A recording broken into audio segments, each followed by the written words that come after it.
Hey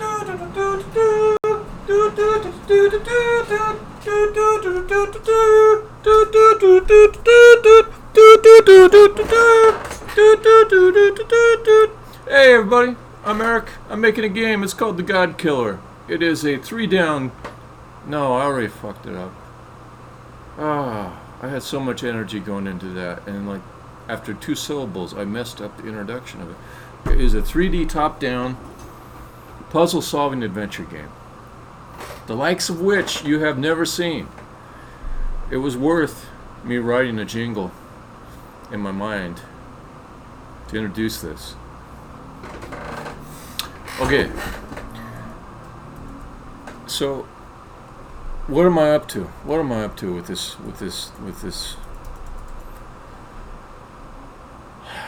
live coding session? So yesterday, I almost fell into a pit of despair.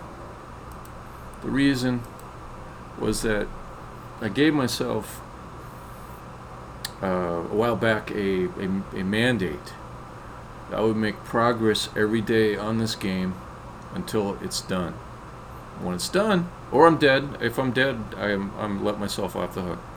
Then I no longer have to make progress on it. If I'm sick, still gotta make progress on that day.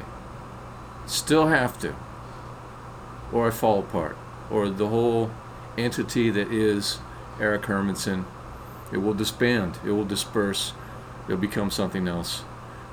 So it is very important to me, wound up in my very soul, that every single fucking day I make some form of progress on the game. I don't mean that I work on it, I don't mean that I expend effort upon it. I mean that some movement from the previous state to a better state occurs. And yesterday I had some trouble with these hands here, and some would say I'm to blame for terrible misfortune visited upon these hands. These are beautiful hands. These are hands that are entirely worthy of a character within my game. These hands are so good that they can float through the air by themselves, not attached to the rest of a character, and that would be good enough for them to be a character in and of themselves, and that's exactly how I intend to use them. But I committed an act of violence against these hands, and I'll show you what I did. I'll show you what I did and why yesterday's session almost destroyed me. Almost. I like barely recovered my dignity at the end by doing some other work, making some progress on that day, but not the original progress I had hoped to make. There's a lot at stake here. A lot at stake. So I'm going to hit play. I'm going to give you the demo. I'm going to show you the shame. This is what I did to those hands. With my cleverness, with my thought that I could make them move to a pre-recorded animation that was extracted from a device called Leap Motion. It uses infrared technology to determine the position of your hands relative to it. So I had a recording of hand movements, and I tried applying it to this hand model, and I did the equivalent of turning the hand inside out or smashing it with the sledgehammer. It's been rotated well beyond the degrees of freedom that any human hand should hope to experience. It's not a good hand. I would not show this hand to anyone's mother. I would not show this hand to a child. Hurt their feelings and make them cry, and they would ask me, will that happen to my hand? And I'd have to be honest and say, maybe if you let a crazy person try to harness your hand to a pre-recorded animation and force it to move through motions that it's not capable of. This could happen to your hand. I'm sorry. I'm sorry, that's the world we live in. But despite this travesty, I still see a way forward. So if I take this code and I put the original model that it was designed to work within, and I hit play, the same animation that totally mangled up that other hand model, it beautifully controls this other hand model. The difference between failure and success is something to do with the models themselves. And I had some trouble yesterday thinking, how do I troubleshoot this? Part of it is that when you're in code, you don't see, like if I step through the code in the debugger, I don't get to see all the visual stuff that goes along with the mistakes that happen while I'm playing. So I can stop this at any point. I can stop this at any point and see inside the debugger numbers describing the positions of everything. But I can't tell just by looking at those numbers, because I'm not Neo from the Matrix, whether that represents a good reality or a bad reality. And so I need to find a way to take the numbers that are generated by the animation, capture them, and not at runtime, but in editor time, inside of the Unity scene editor, manually apply the same transformations to the hand to see where the first problem occurs. So I've actually gotten to a good position where I should be able to capture those animations pretty easily, because that was part of my task that originated all this. I wanted to capture all the transformations that are applied to the hand model so that I could store them in a file and play them back. So I was already doing that. So that same bit of code I wrote, it can be used as a troubleshooting tool. And that's what I'm going to do in this session. I'm going to see where exactly is this code going wrong. Where is it starting to mangle up the hands, and why does that code work fine on one hand model, the one supplied with this code that I'm modifying, and not with the one that I want to use inside of my game. This beautiful hand that was crafted by a third-party asset developer. What can I call out to this guy? I forget what was the name of the...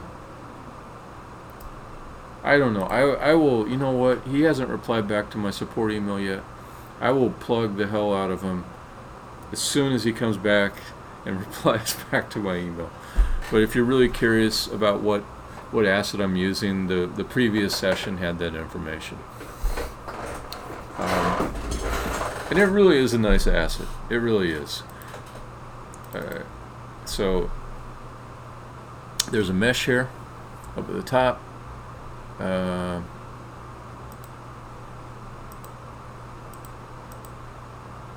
And inside of the mesh,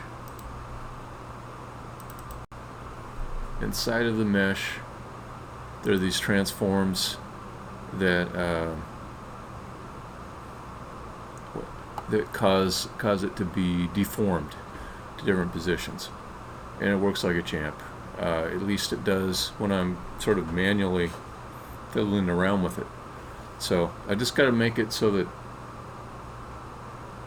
those recorded animations can be used to manipulate this hand instead of as expected, instead of mangling them up into contortions that they shouldn't. That's what I'm doing. Okay.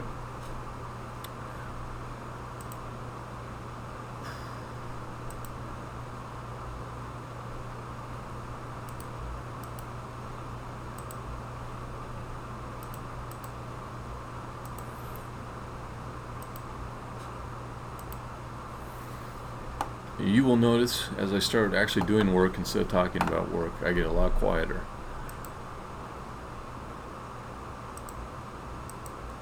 I'm kind of wondering, like, okay, there's the mesh. Male arm cut left. So this is the mesh. And the things that deform it are actually often separate game objects. Okay, so as I was talking about my plan, the first step is to get some kind of description of the transformations that are being applied. So I can do this by adding a two-string override.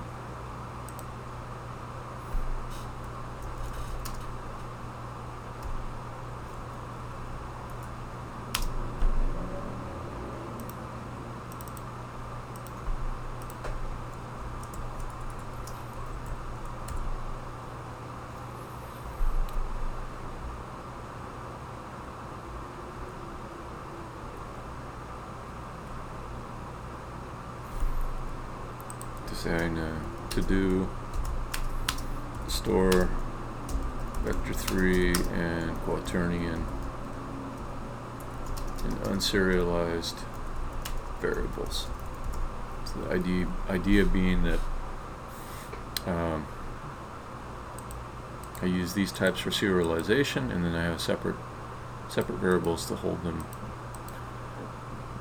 I guess, for convenience, and not allocating a new vector 3 object or quaternion every time I need to access the object.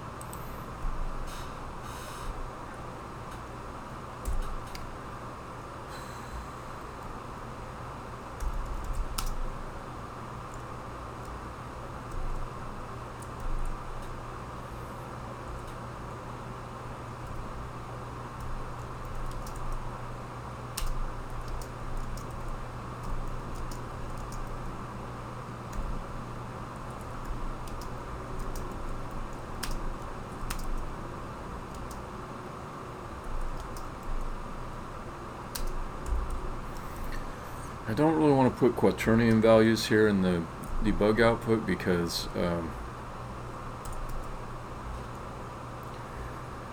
I won't be able to apply them inside of the inspector when I manually set things. So I want to convert the quaternion to Euler angles, which are degree rotations for XYZ axes.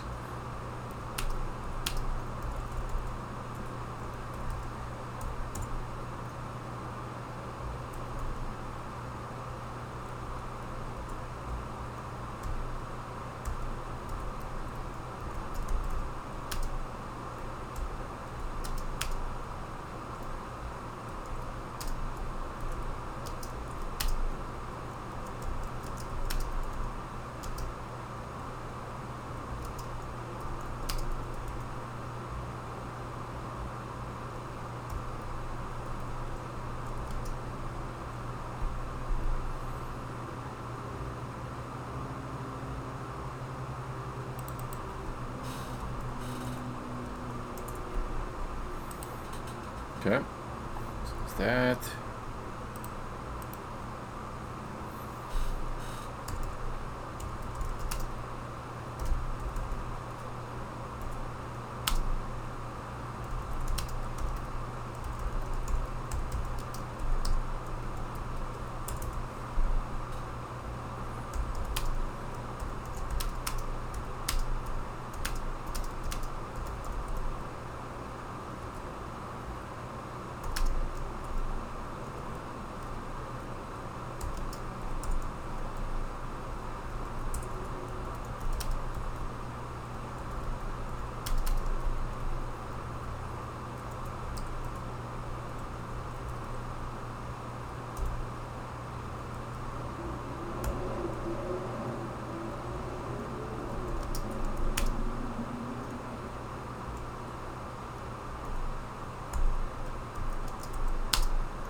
Hmm.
What E is this? This is Visual Studio Community Dumbass Edition. It's the default IDE that is shipped with Unity. I don't recommend it except that there's a lack of options. It is free, I'll give it that.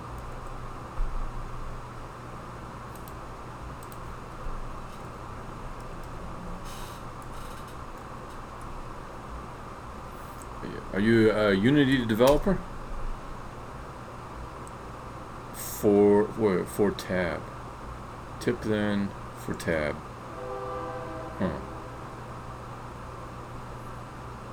Not quite understanding. Let's see.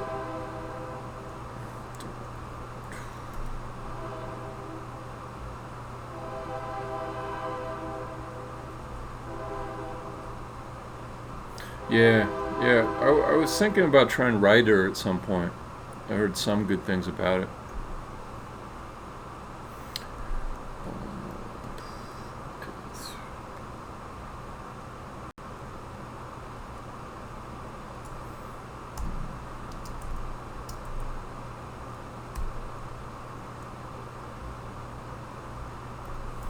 Oh, I see what you're saying. Okay, let me try that. 4. I don't know about that. Oh, I see. Oh, nice. Oh, wow. I'm learning. This is the first time. This is the first time that somebody came into chat and actually taught me something.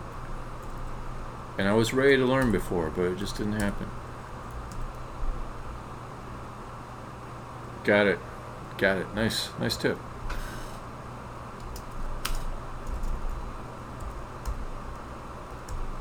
Most of the time, the autocomplete is doing things I don't want it to.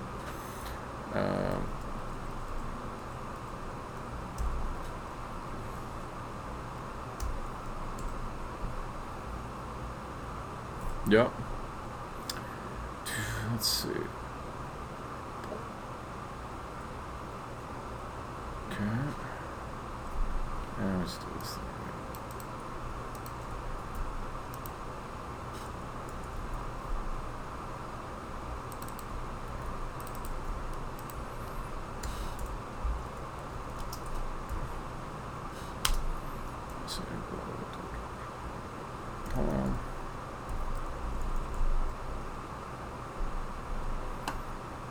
Does it work with Unity?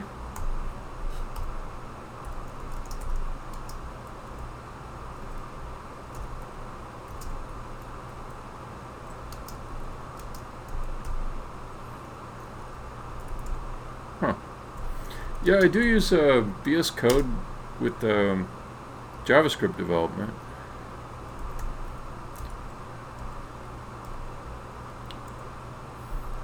I'm ready to try something else. Let's see, what are you complaining about? Oh, yeah.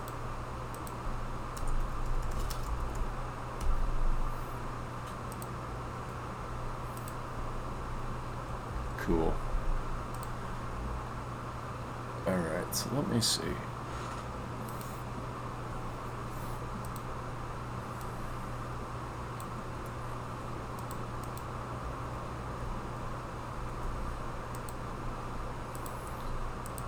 Alright, so I'm going to log a whole bunch of transforms that are applied to the hand, which I know create a good result for the built-in hand model and a bad result for the new hand model that I actually want to use. It's going to output them all. Then I can take those same values and apply them, perhaps with a little luck, within the scene editor. So play.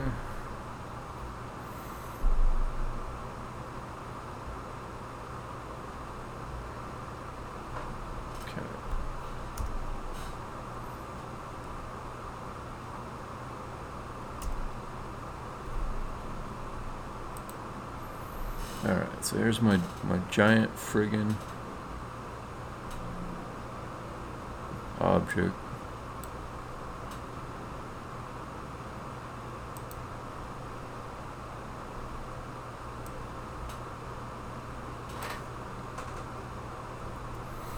Yeah, I'm gonna throw it inside of an editor and kind of mess with it there. Actually, I should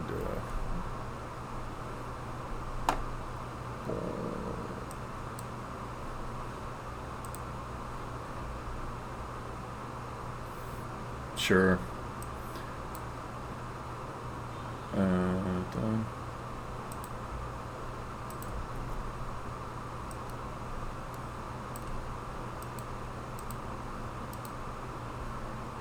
Make it big. Make it big. Alright. So if I just undo all that.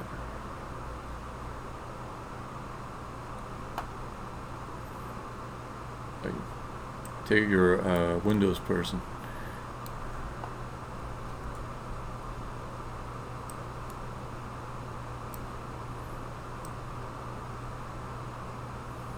Okay. So let me start with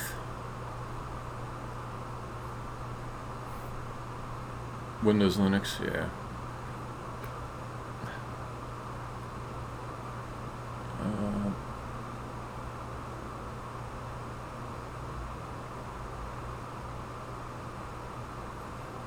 So the first thing I was going to apply this to would have been the wrist.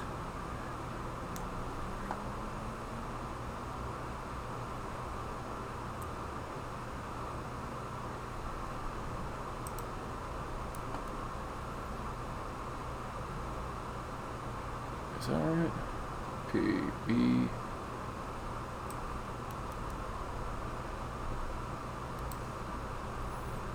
E, B,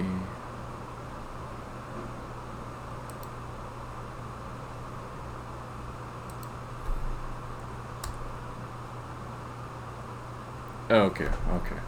So fingers, bones, all that. Let me do one of these other ones. Palm, something, wrist, something. Kind of seems off to me that I've got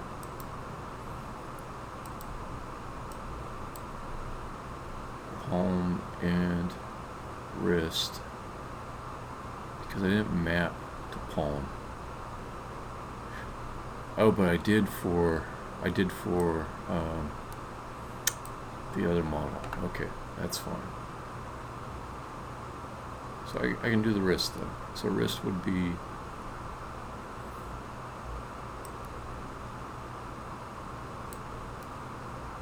this. So let's just drop the hand in the middle of the scene.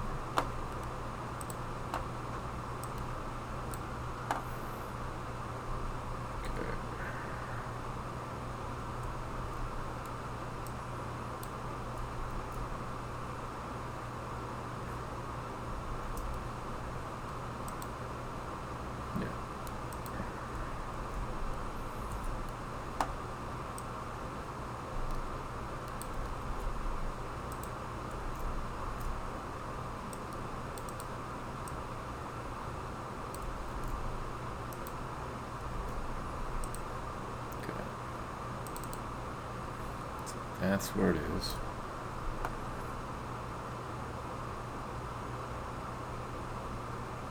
Yeah. Now I'm feeling like your advice about adding in the line feeds and the tabs and all that is probably somewhat helpful. So feel smug. You should feel smug about that, because if I had line feeds in this output, I wouldn't have just missed a small problem. Okay, so then rotation.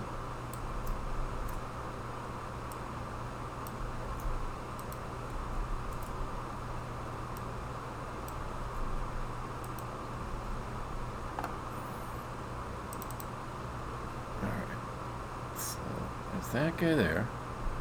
Now what if I take out the same?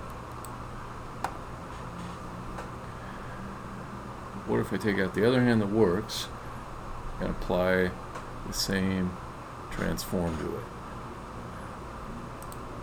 I can do it this time by just copying the values. I can come over to this guy.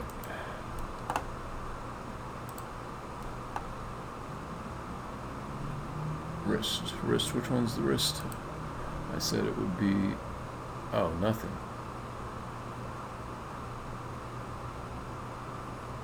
Huh, okay. That's of value, perhaps. I'll do the palm anyways.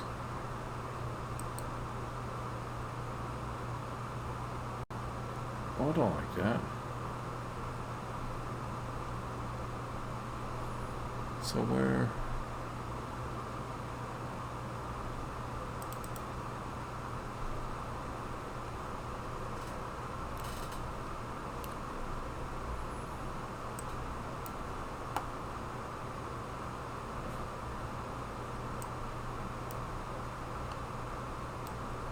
Okay, well, one thing I'm noticing is they're just scaled wildly different.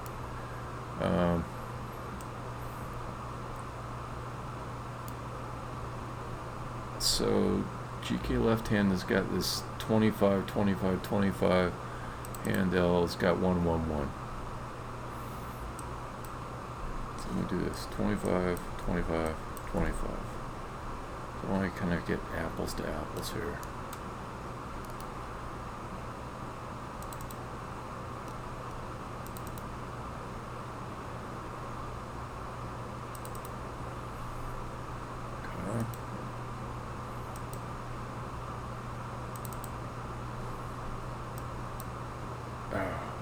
Change this. Okay, let's do scale.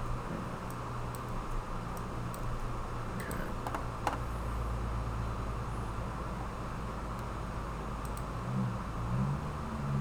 Okay, make sure I got those. All right, senor.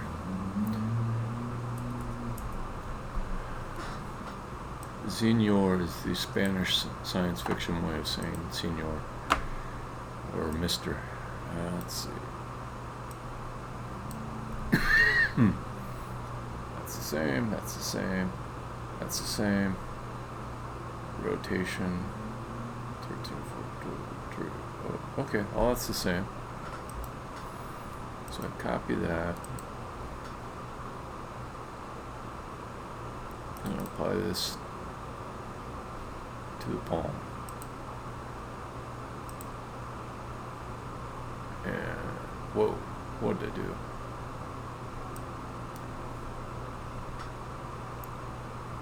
Cool. Okay, they're sort of...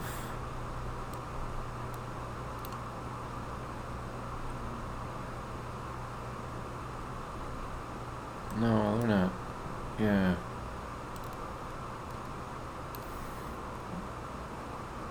Oh god, that's terrible. That's terrible. Why would you just like contribute that? That's any good you've done in the session has been undone already by that.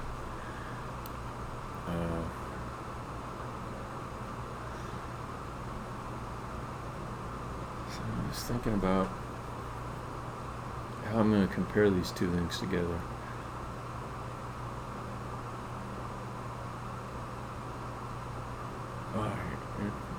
not a good person.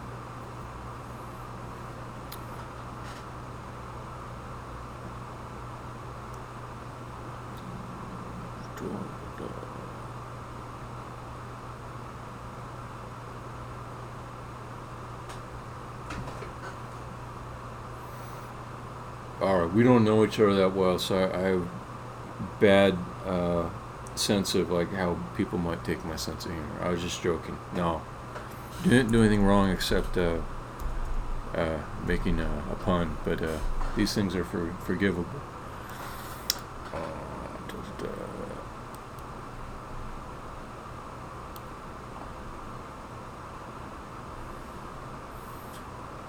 Okay.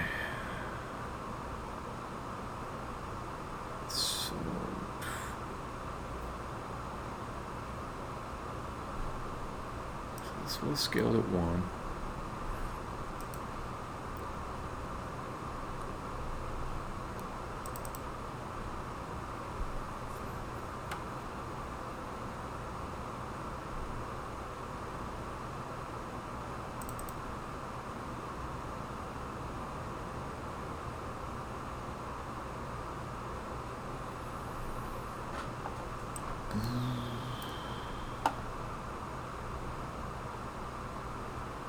I guess one thing I'm not getting is I've got these things at the same scale. I've got the same coordinates applied to them, and they're in totally different places. This object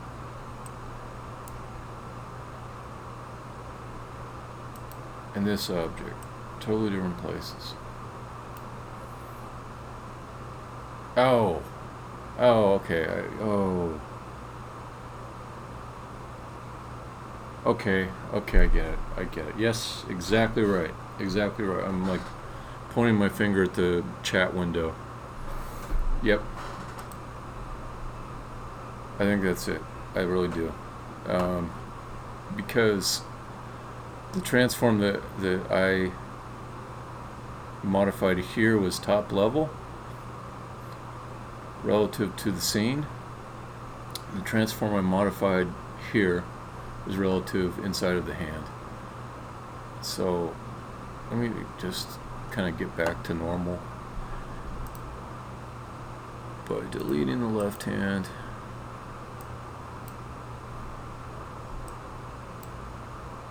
Yeah, I think you're right. Xenor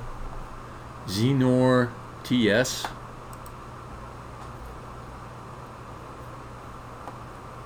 Is Xenor like is it like Spanish?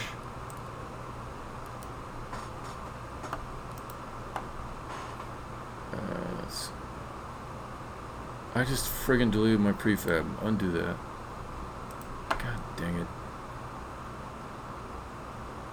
Spanish. God dang it. Friggin'. Okay. So that was a bad enough mistake to just quit without saving. There's no undo on deleting the prefab. Don't save the scene. Don't save the project. 2:45 a.m. Let me think. Where's 2:45 a.m.?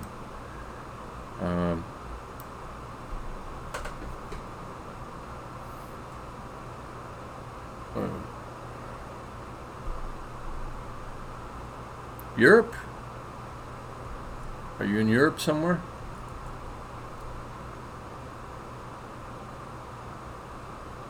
CEST, okay.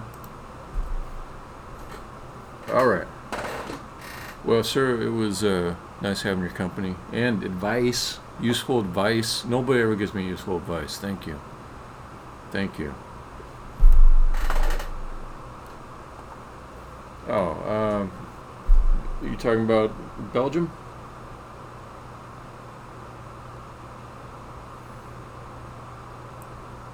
Brussels? Flanders?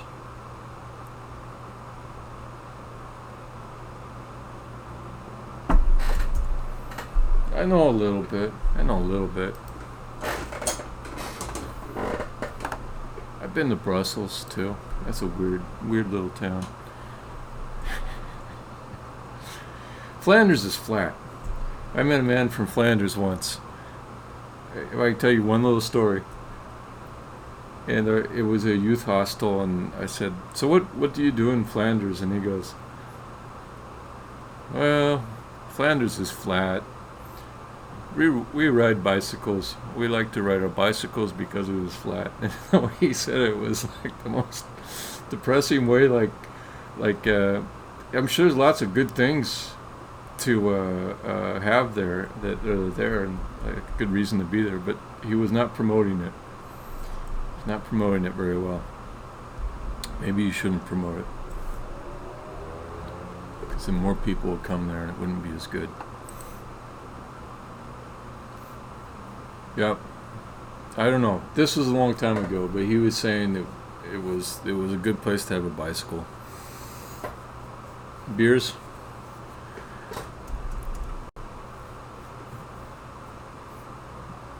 I'm not a beer drinker. I'm like liquor and wine. I don't know why. Castle beers.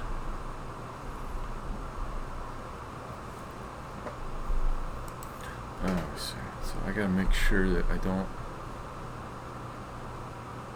didn't lose that friggin' hand. But anyways, have a pleasant sleep in Flanders.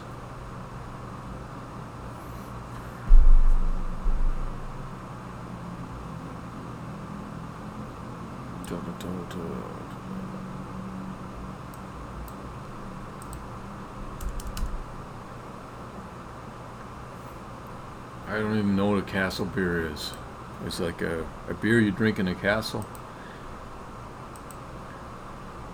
Oh man, I lost my GK left hand. I have to redo it. Anyway.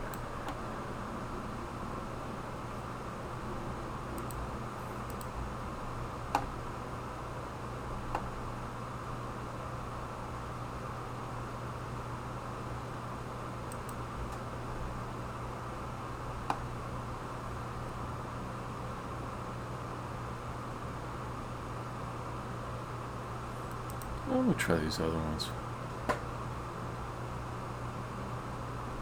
See you, fella.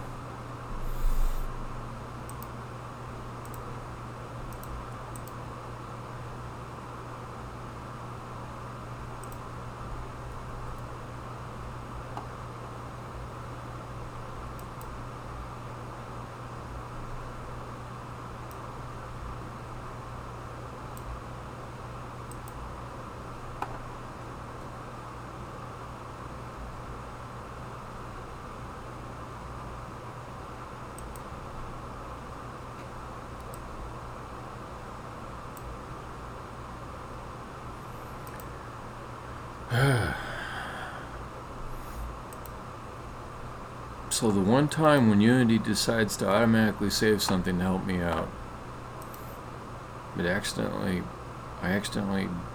deleted GK left hand, which I spent a little bit of time setting up the other day. The one time when I don't want Unity to save, it does. That's annoying. So the thing that I have to do now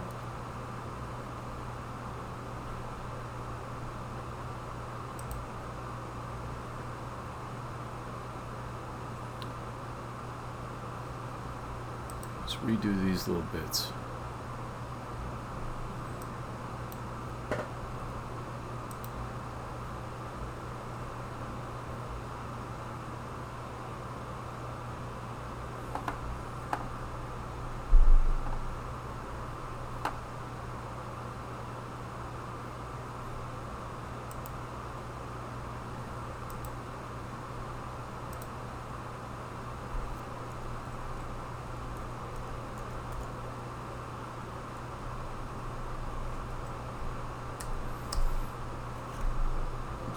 Be interesting to see if it works the same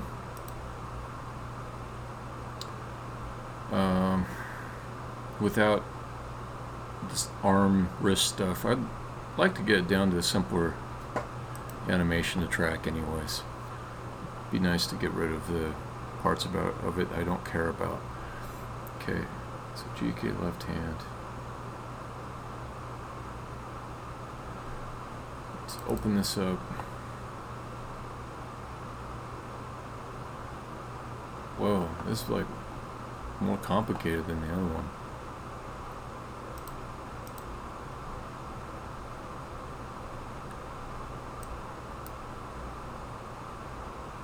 I don't know. I don't think that's gonna help me. So let me go back to the thing I know works. No reason to add something new to this. Delete that. Delete that.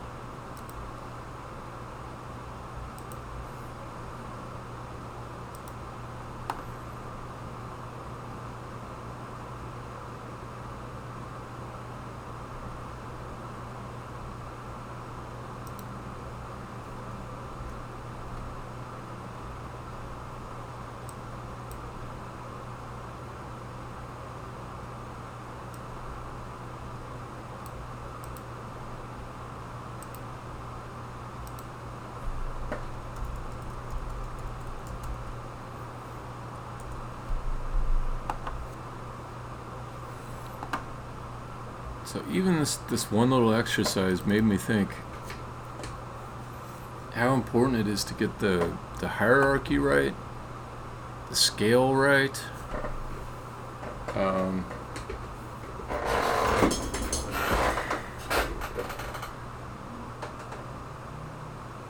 So like these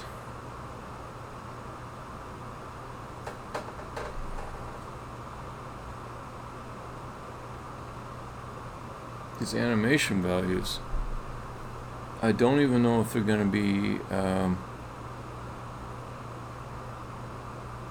interchangeable across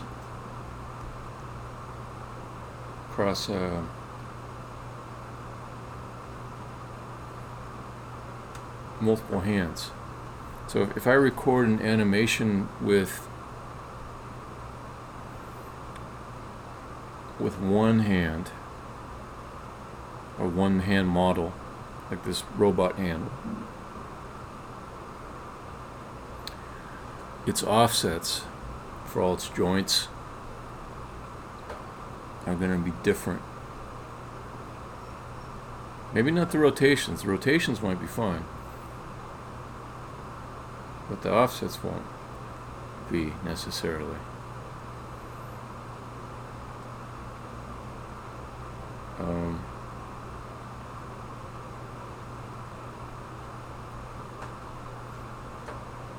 So the simplified format I came up with for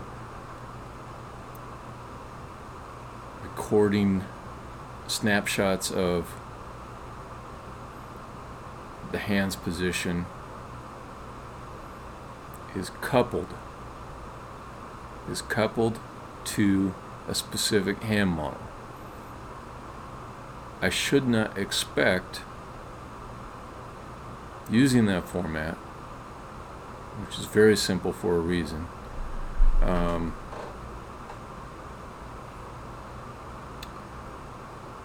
to use recordings from other hand models on the hand model I want. I should instead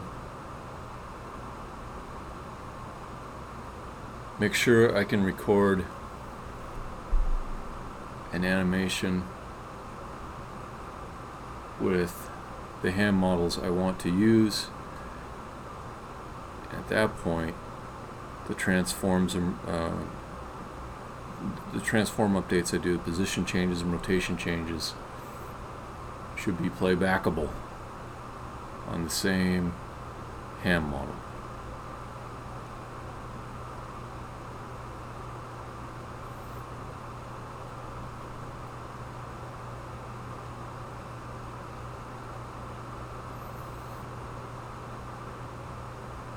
So I could keep going down this road of trying to get my ham models to be apples to apples so that the animations would work on them. But where I would arrive at if I only went down that path is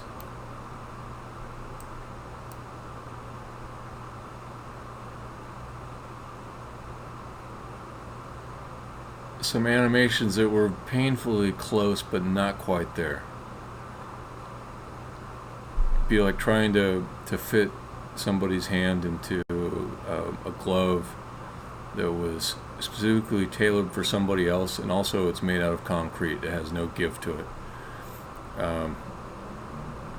So all the relative positions of these joints, like even like you see how the bones are connected here. Well, they're not going to be the exact same offsets on the other hand model. And since my extremely simple format for capturing the positions has no nuances to the relative positions of the not relative positions, the positions of the joints and bones in a more generic sense. So since it's got nothing like that, it's gonna fail. It's gonna fail if I mix and match the recordings. So let me think. Next steps. What does that mean? What does that mean?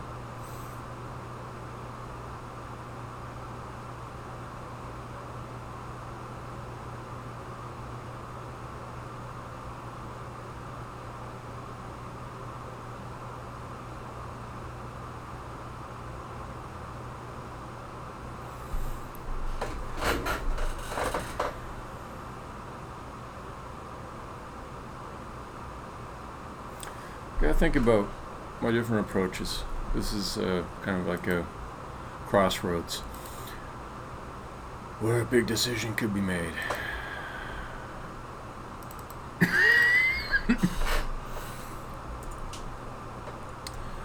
Number one.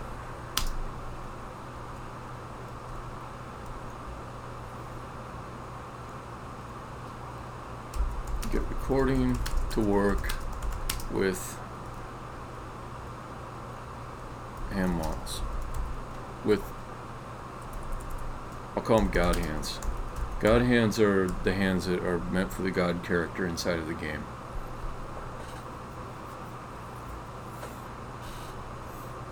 Okay, so number two.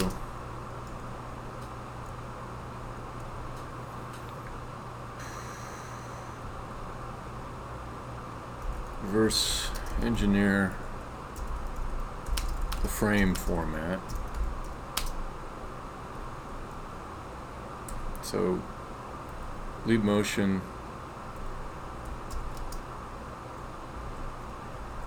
has a capability built into, not built in, but as part of its SDK in the binary portion of it to store the hand position in, I'll call it a model neutral format. The frame format is model neutral. Number three, come up with your own model neutral frame format.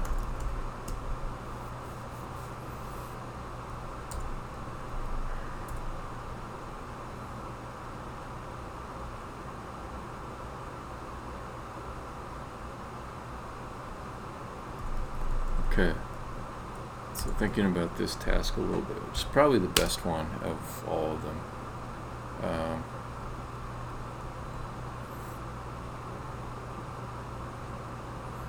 Things to tweak.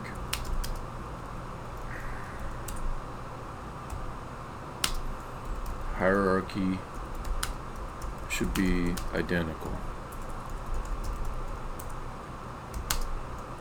Scale. The palm width value or property attribute.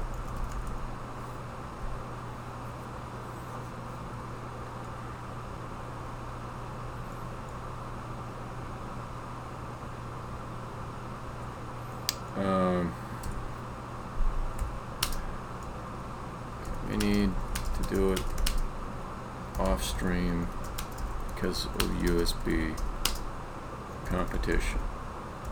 So I might have to do this without the stream going because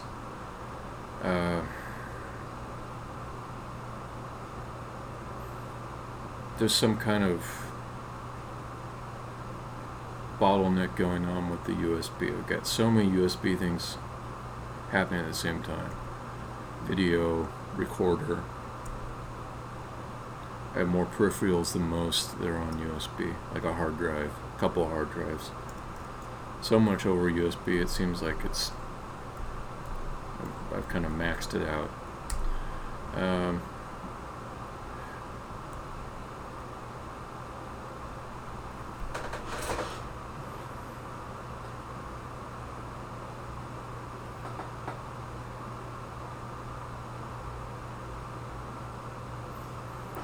If I did come up with my own format here,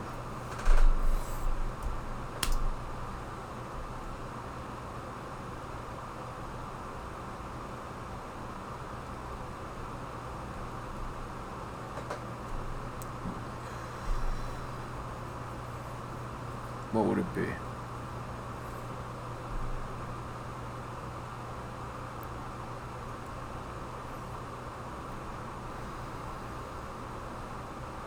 It almost seems like almost all the hand motions could be. I'll show you on the big cam.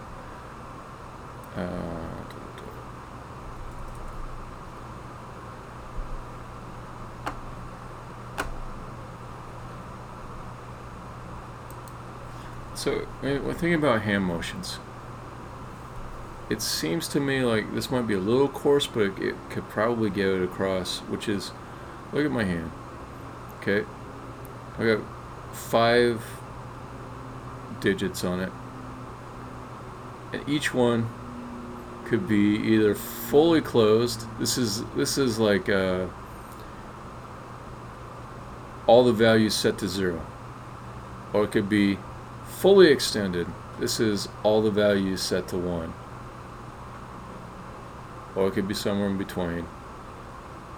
0.5, you know. Like kind of like a relaxed thing is probably like 0.7, all the fingers at 0.7.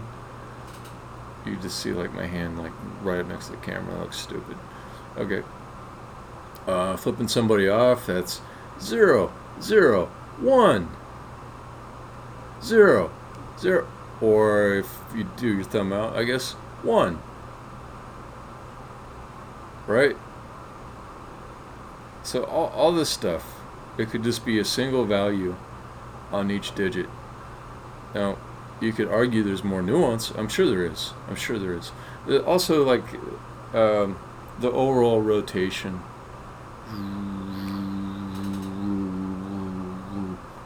like that, right? So I could probably get away with overall hand transform and position. Rotation and position. So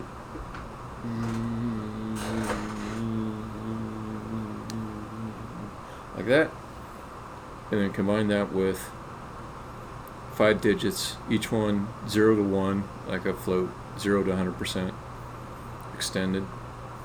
All together, 0 is a fist. All out on the every digit, 1 1 1 1 1 1, 5 ones, and then 2 hands worth. And that could give me the ability to make gestures like I'm doing right now.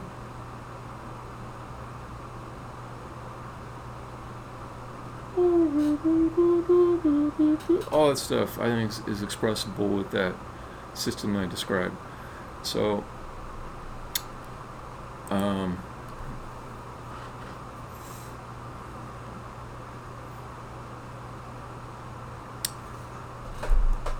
okay, so the easy part of that system would be um, on the hand model that I control, kind of adding in some properties that express those potential input values. Sorry, adding in like the animation code which expresses those values. So the overall hand rotation and position, that's built into Unity more or less. Just the transform of the hand, the position and rotation can get set on that. The digits going, from 0 to 1, a little bit harder, but not that much harder, and I'll tell you why. Because all I need is the beginning position with the thing all clenched up, and the end position extended all the way out, and then for all of the joints involved in those two snapshots, I interpolate their position and rotation from 0 to 1. So we say at 0, it's what's called a LERP, LERP in Unity. I can simply apply an interpolated value between the two positions. It'll work. I have to do interpolations on each joint bone involved with the expression of the digit. So that's relatively easy. Harder is taking the frame data from the leap motion and calculating what that frame data means in expressing the digits. A place to start to check on that would probably be, what does the frame data look like? I can check that out in the debugger.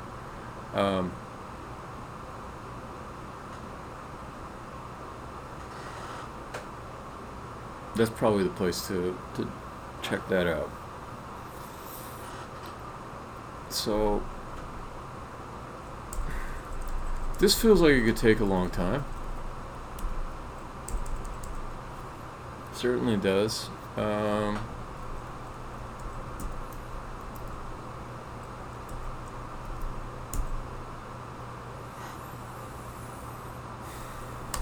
Okay.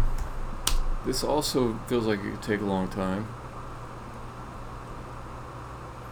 This feels like the dead option right here.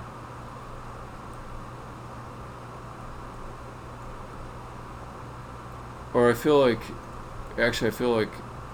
during the process of trying to reverse engineer the LM frame format, I would end up writing something like this.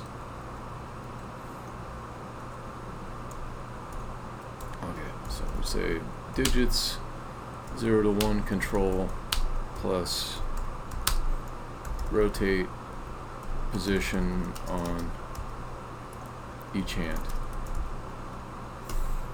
Hands top level transform.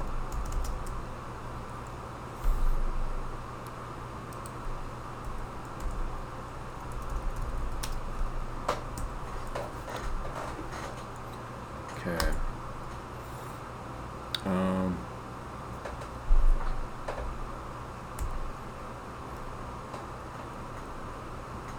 So here's what I'm going to do. I'm going to check out the frame format. It's a big part of my investigation here. I want to see what that looks like, and if it already has some values in it that easily map to this model or some other kind of really similar simplified model. I don't want every single thing out of it. If I do that,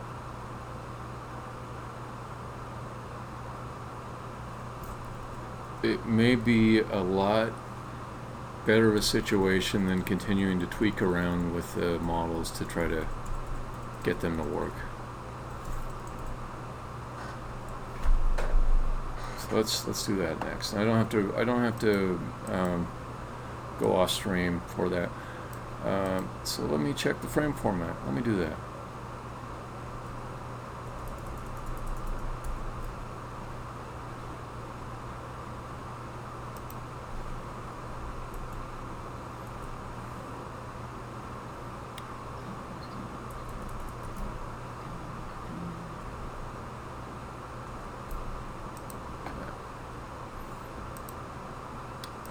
But in order to get that to work, I will need to fix the problem I created by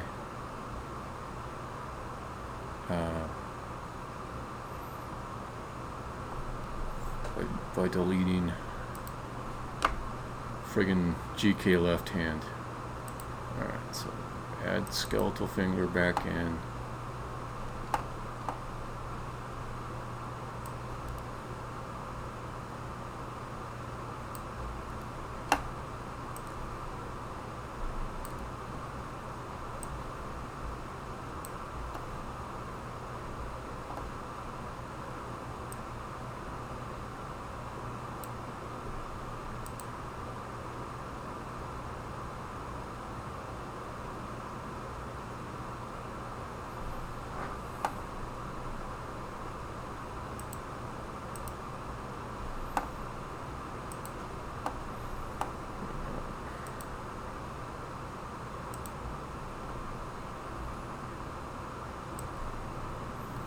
So I have a copy of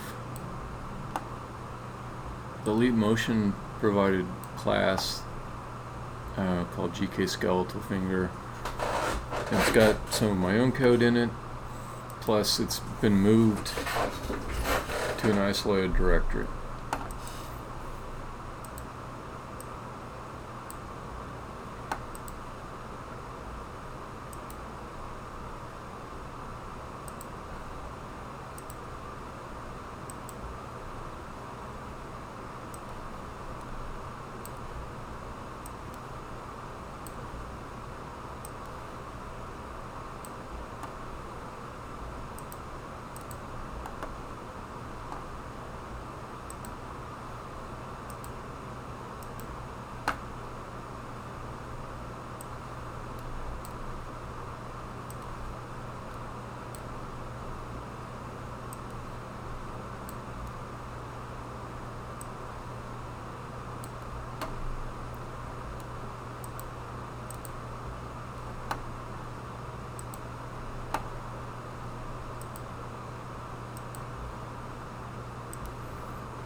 First one is a thumb.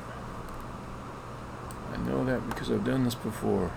Okay, it goes thumb to index, your pointy finger, to your flipping off finger, to your wedding finger, to your stinky finger.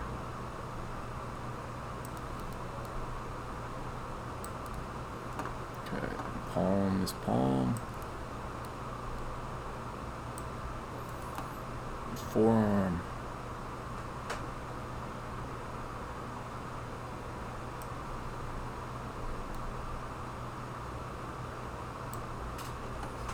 Okay.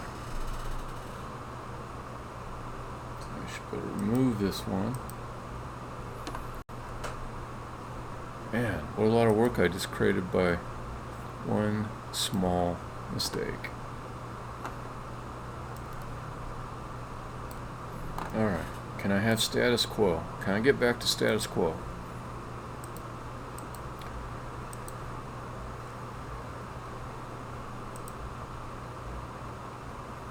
Show me that hand moving. Very good. Okay. So now I want to be able to just look at the frame format.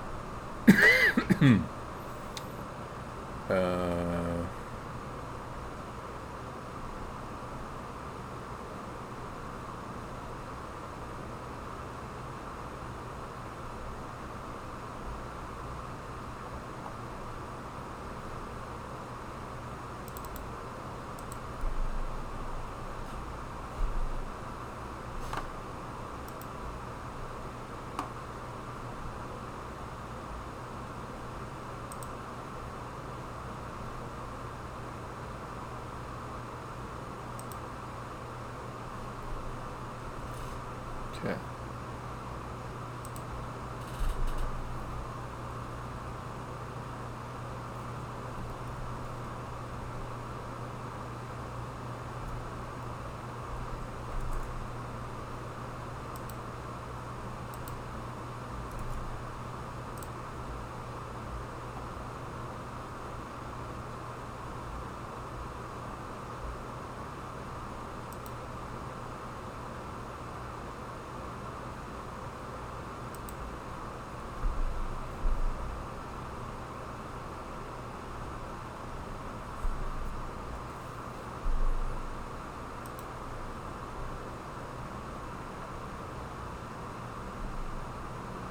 So here's what a frame looks like.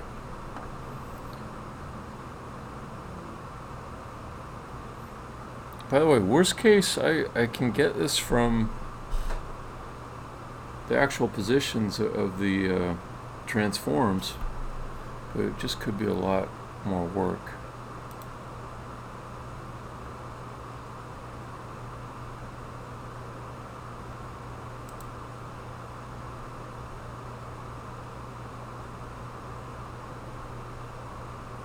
So it's 5.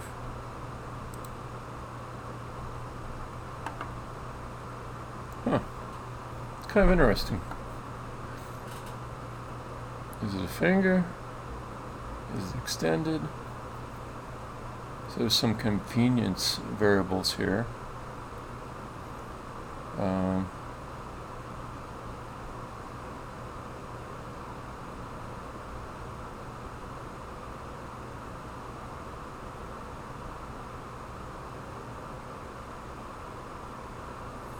Stabilize, tip position, tip position.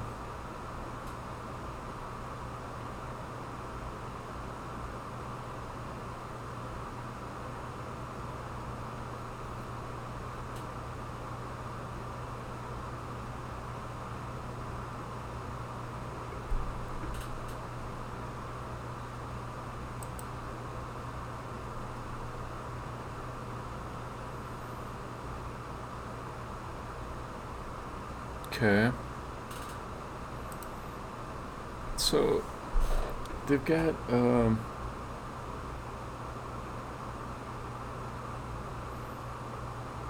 tip position, which I kind of get. That would be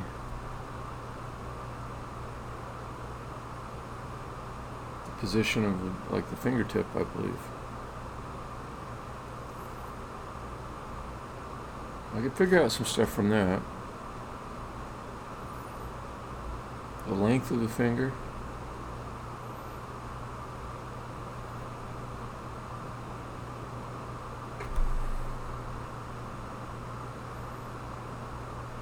Frame, direction. This looks kind of like a normalized vector. They've got their own sort of vector format here. It's different than Unity's. It's like it combines position and rotation inside of it.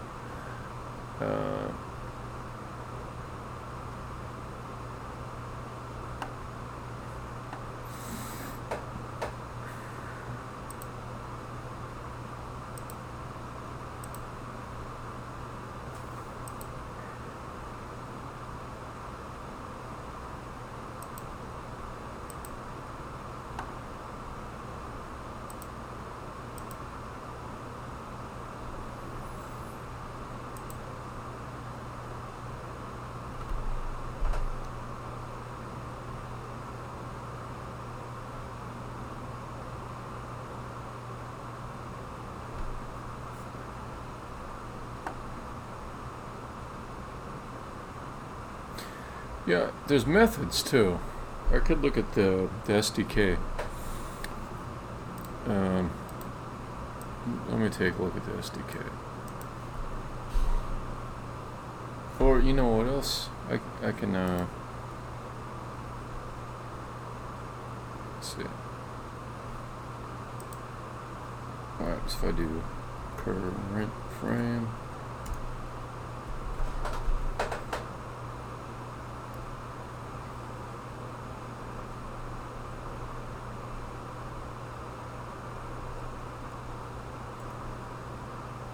Okay. Fingers.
I'm just looking through.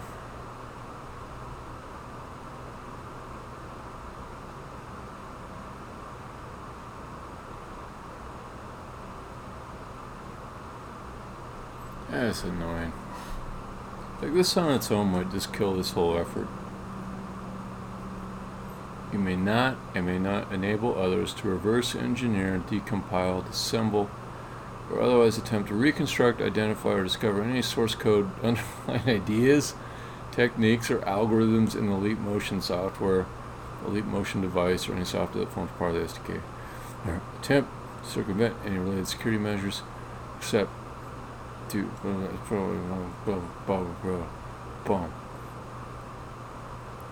Okay, so I'm just thinking about this a little bit.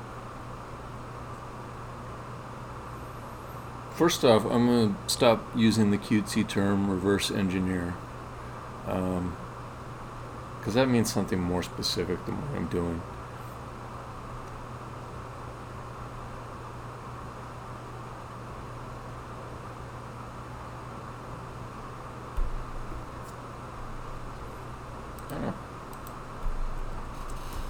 Legal definition of reverse engineering. Which a man-made object is deconstructed to reveal its design, architecture, or extract knowledge from the object. I don't. I'm not doing that. I'm not reverse engineering. That would be like I'm trying to get at secrets inside of this thing. Secrets that they don't want revealed, but everything that I'm looking at is quite simply just how the SDK works, how it operates, how it behaves, what it does. I'm not looking into the binaries, which would be decompiling and disassembling. I'm treating them as a black box. So I should be fine here. I'm not trying to discover any source code other than what you publicly released. Am I trying to discover underlying ideas? Now, I object to language that vague. I honestly do. I don't know what fucking ideas you got that are underlying things. Do you know what underlying ideas I have? Are you trying to take those from me? I don't know. Techniques, again, very vague. Very vague. Algorithms. Underlying techniques or algorithms. I promise, I do not care about the clever stuff you're doing. I'm just, from a black box point of view, trying to figure out a few things. So I think I'm good. I do kind of object to a little bit of this legalese here, but I understand lawyers, they can't help it. Distribution doesn't apply to me. I'm distributing nothing from the Leap Motion SDK. Nothing at all.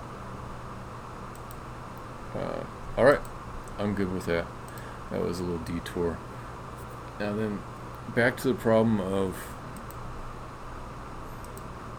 how do I get the information I want about the position of the finger. So let me hit play again.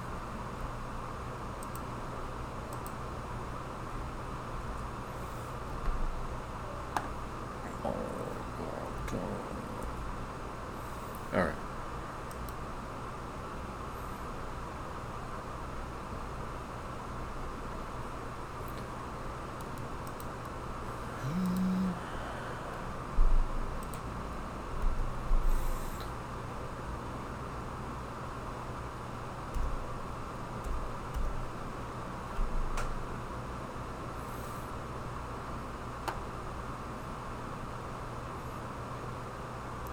So I can get the position of the tip of the finger.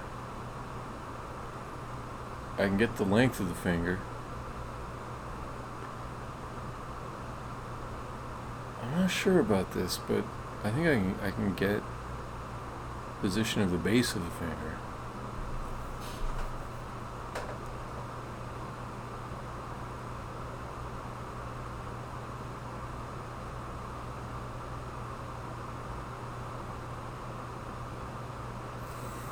Yeah, okay. So this needs a little bit of drawing.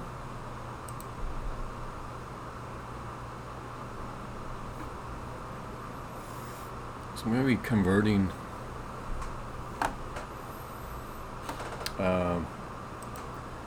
pretty high fidelity set of data to a lower fidelity one.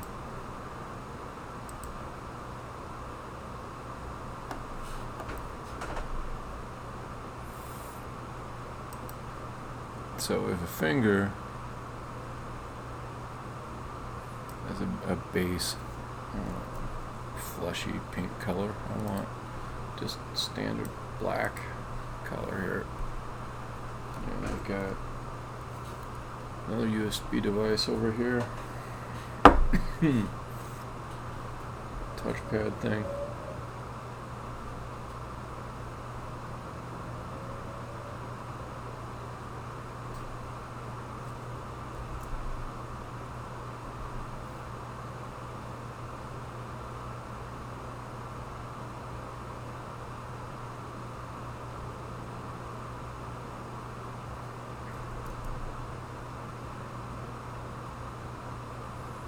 So it seems to me that the value I'm after is based upon how close. God, I can't draw for shit with that.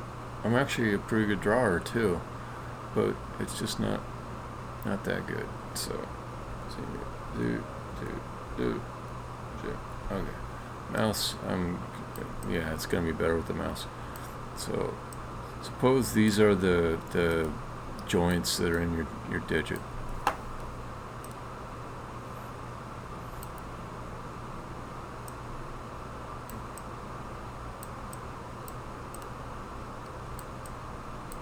Okay. So I think I only need a little bit of information, because I want to boil down the whole position of a finger to a number between 0 and 1, or 0 and 100%, you could say.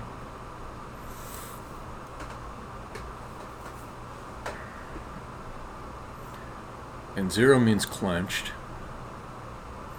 and 1 means fully extended, like this. So say this is a finger, and I'll show you.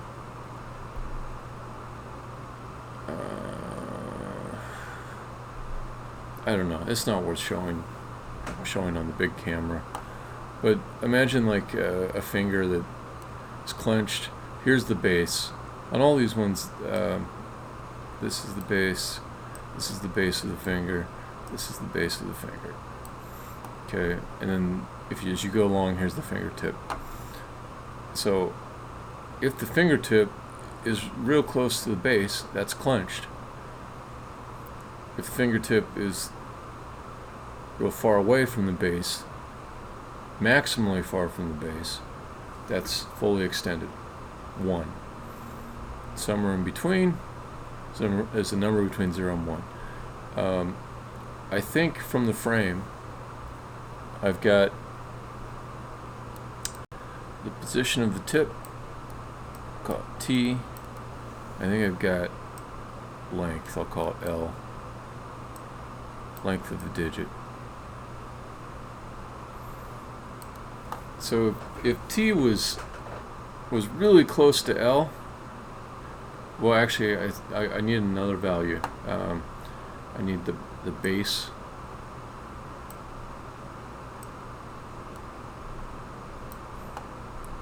And then I can get the distance from point T to point B, tip to base.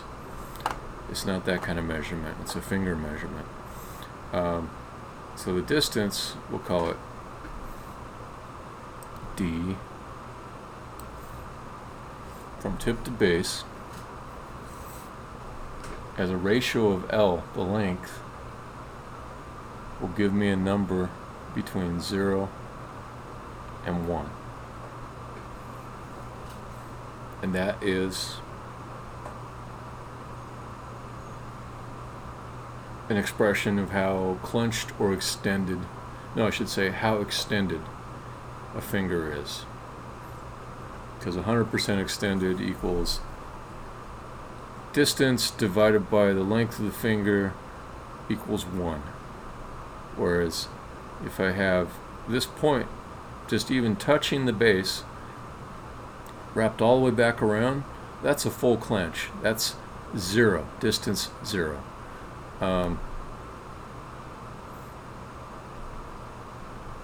I think this algorithm works. I just would have to check that I can get all these points.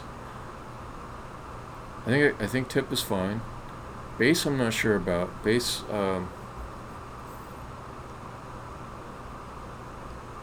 I might want to check that frame format one more time.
So direction might be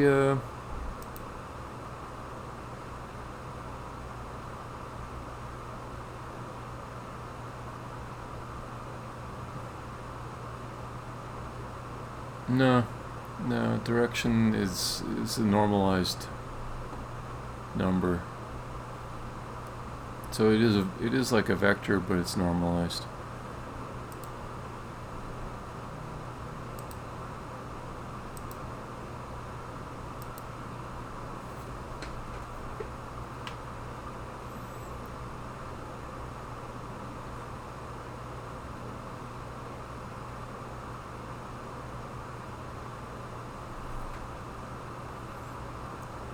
I kind of wonder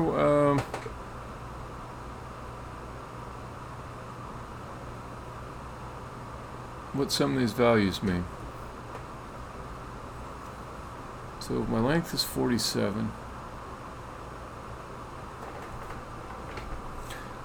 All right, let me first I'm going to check on length. I'm going to see if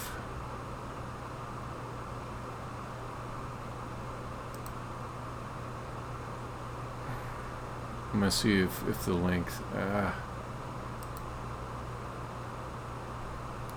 just pin that.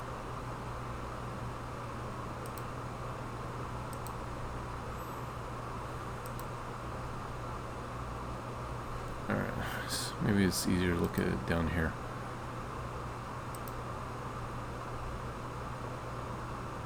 No? Okay, let's put it in the watch.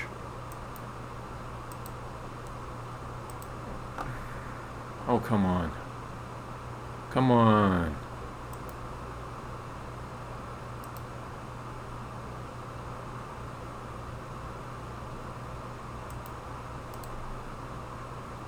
It's something. There we go.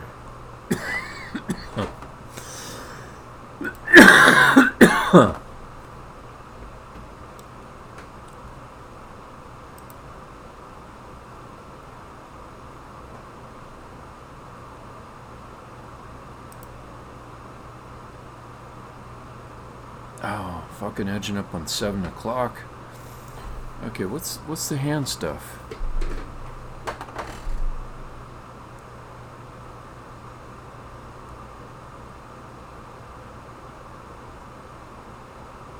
Okay, hand is interesting.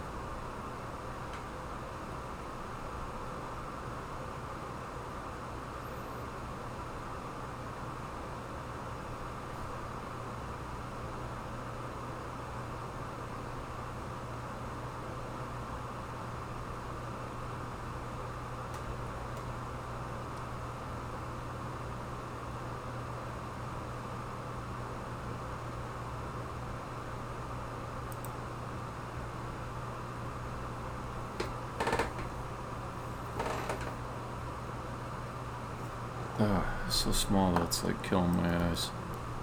No, don't do that, don't do that. do it.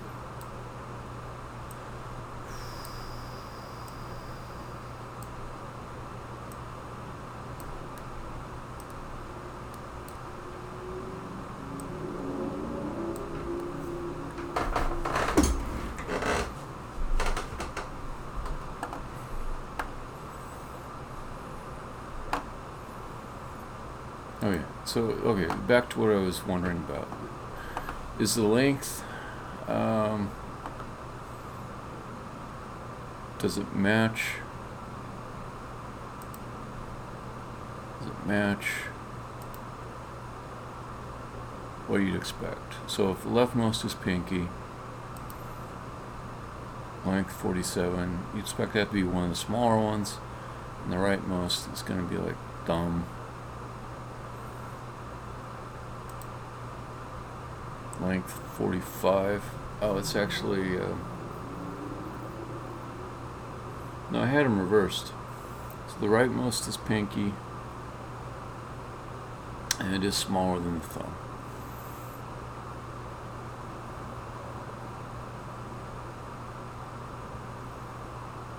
Okay.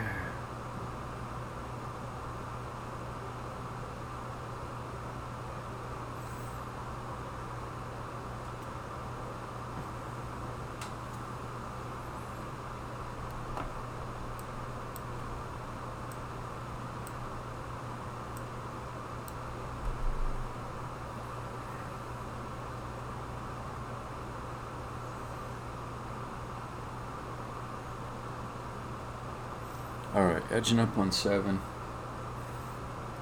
I know I'm not going to solve this all today, but I need my progress fix. So I need to define something that I can definitely do in this session that will qualify as progress.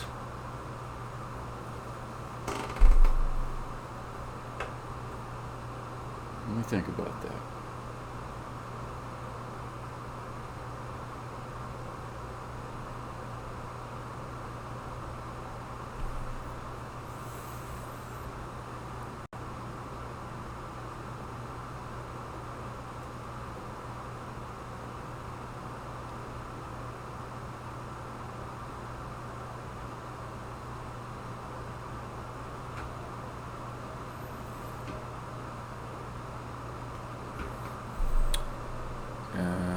Okay.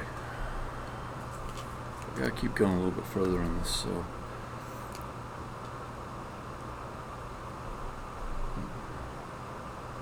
Problem is that, like, when it's in the debugger like this, I can't go over to the scene and see where it's at in the scene. And as soon as I hit play, I'll be able to go over to the scene, but I'll lose this information here.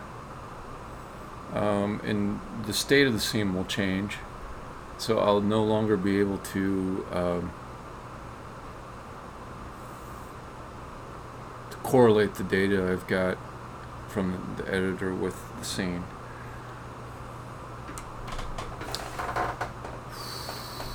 Okay, things I need. I don't need to get the information from the frame.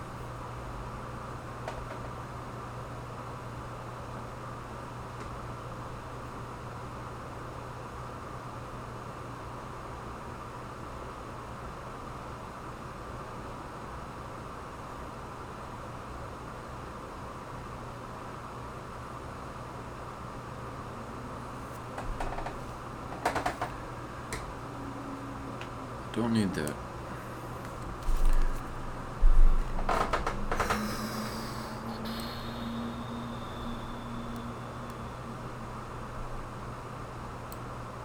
By the way, the whoever wrote the system for arranging little tabs inside of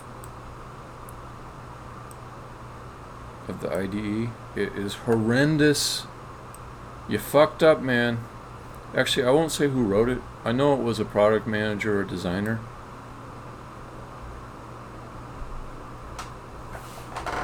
But, like, I cannot... look at this. Okay. So where do you think means it's going to go back with the rest of the tabs? You think right there. So I let go. It just does nothing. Okay, I'm going to try again. There, I would assume that's like, yeah, okay. There's like, okay, you pull it to the middle. You pull it to the middle. So the one, the watch goes to the middle.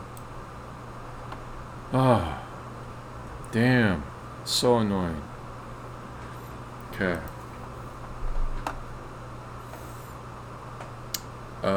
Okay, I totally lost track of what I was doing. I remember. Hit play. And take a look.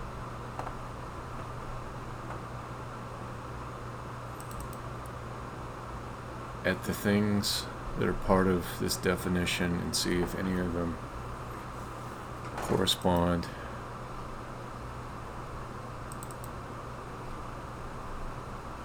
I'm in game view. Okay. So let's see if any of these things correspond to the information I need. So bone 1.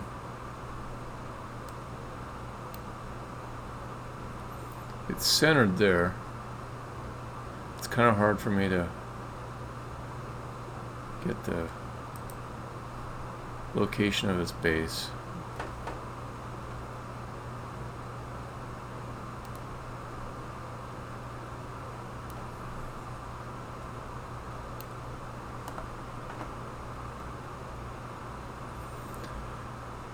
So I can get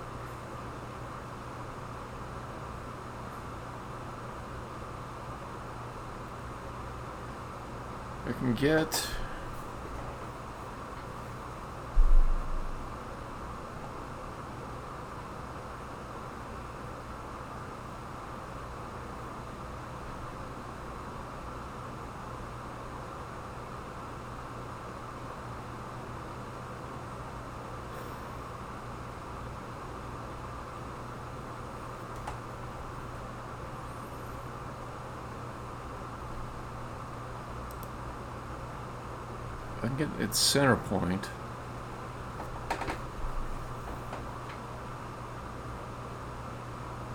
I still don't know how to get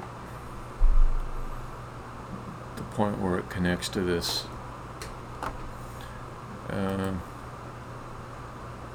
Palm.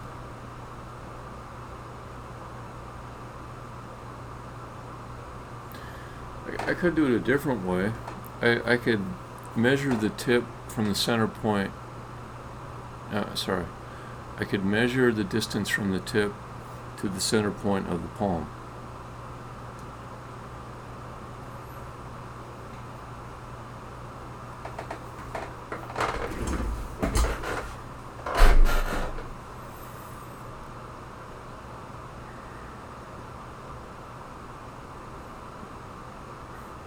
It doesn't have the elegance of comparing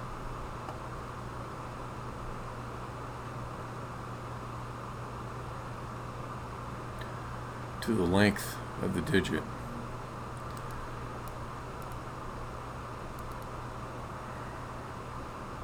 But, you know, I could hard code some values in. That wouldn't be the end of the world. I don't know why I'm thinking of this as like it's got to be some really great reusable thing. The recording part can be specifically coupled to this ham model that I know works.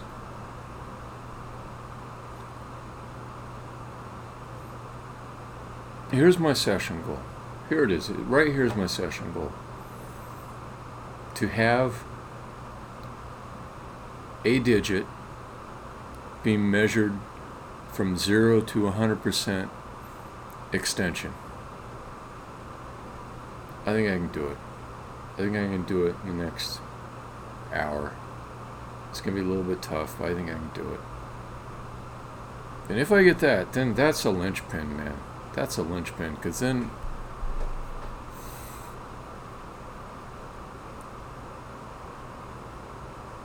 I would just apply the same kind of logic to measure the extension of each finger and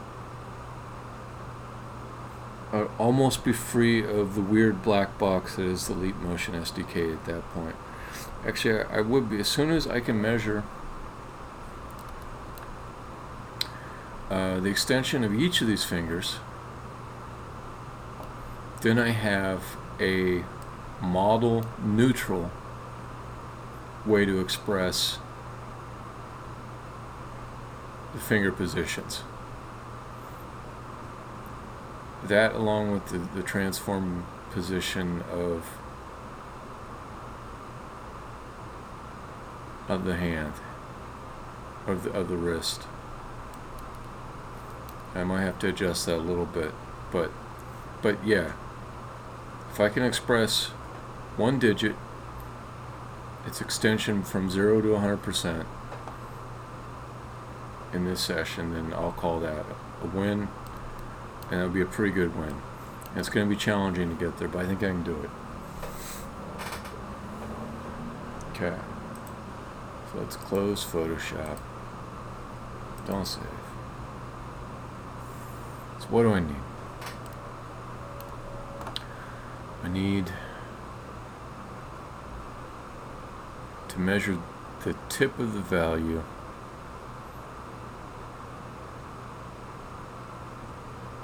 to the center of the palm. And then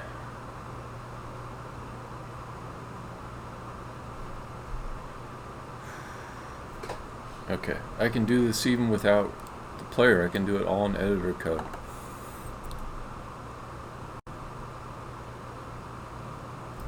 Is that true? Is that true? The one thing that's maybe a little bit tricky is I don't have that tip, but I'm okay with using the center point of the last bone. It doesn't have to be that close. It doesn't have to be that precise. None of this is precise. Okay, so I can take the center point of the last bone, measure its distance to the palm center, and then I can have some tweaky values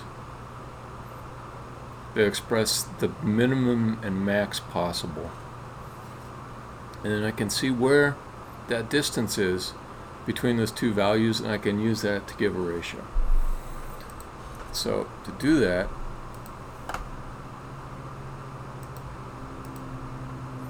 I go to my friend's skeletal finger. Skeletal finger or skeletal hand? Okay. Take out this. Okay.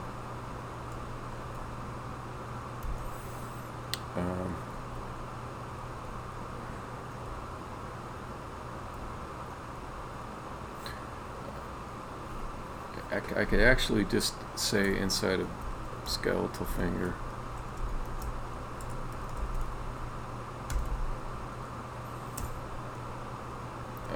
Public vector 3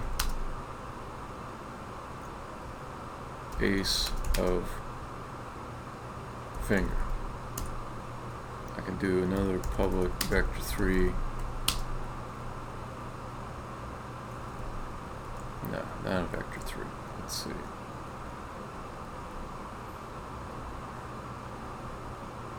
Do a transform though. Transform tip of finger. And this one's really, it's a transform too, just to make it simple.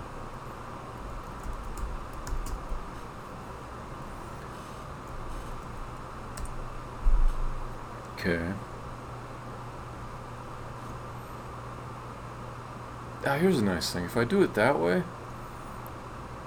and I assume that the model is going to start with them fully extended, I can say that whatever the distance is when I instantiate, or when we get the start event, starting distance equals fully extended. Okay, and 0 equals 0 distance. Simple as that. So then it's really it's less tweaky than I had imagined at first. Let's start with this.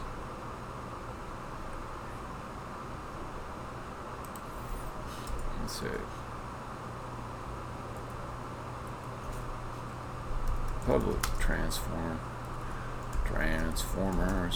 public transform base position. Base tip. There we go. Oh, I can't. That's a reserved word. Base. Finger base. Finger base. Fingertip. All right.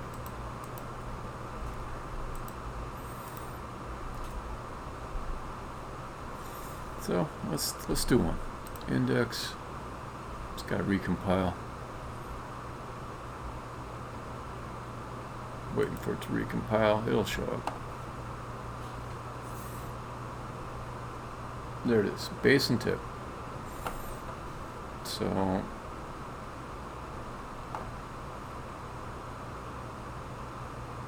I can add a game object. Very empty. Call this base. And then I want to move it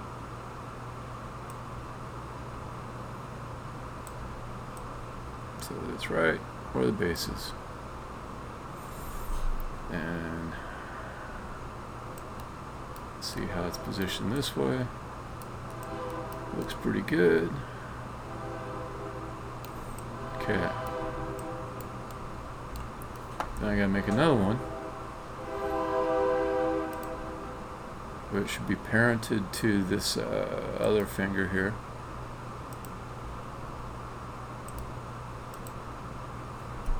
Tip.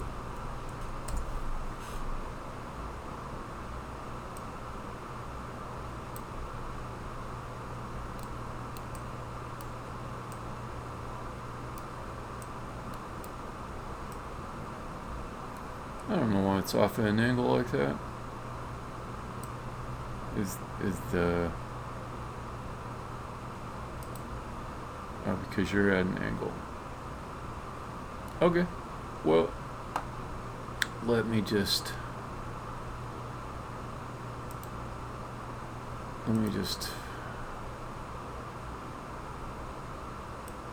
yep.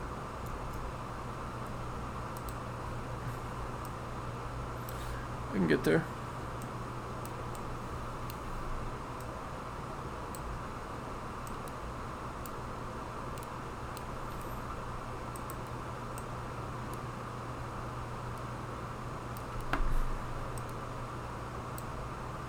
A little bit harder, but it's not that hard. Okay, there's the tip. And another thing I want to just test real quick, if I rotate this, is the tip still? Yep, tip is right. It's right where it needs to be. Okay, so I've got one of these set up.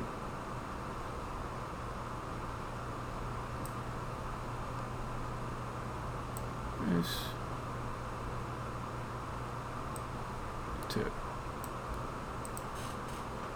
Okay.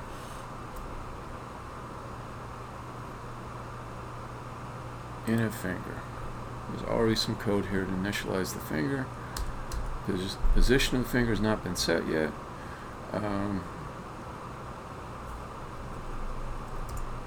Private.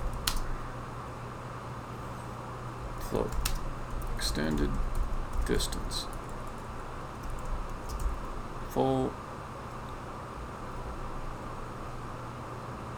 Fully extended distance. Fully extended distance equals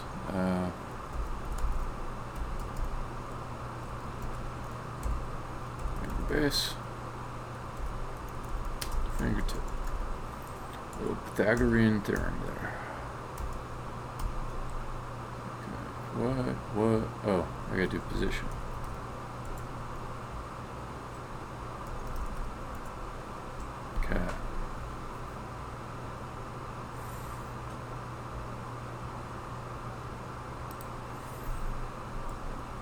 Then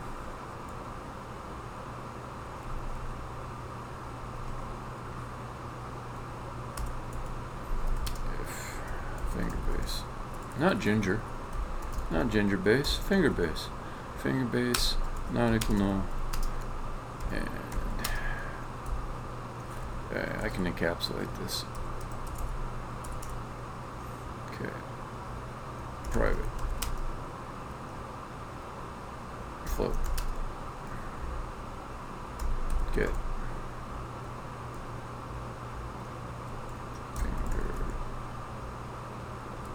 get tip to base distance.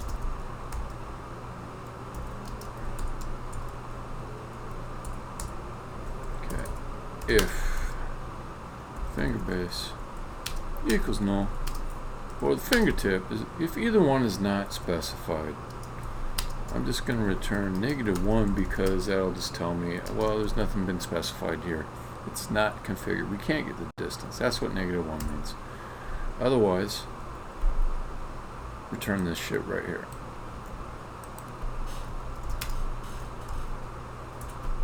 Okay.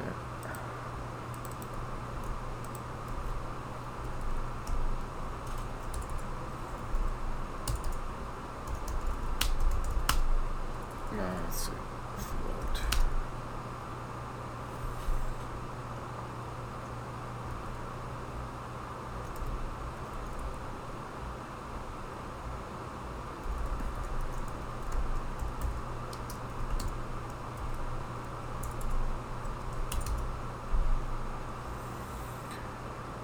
Okay, so that should be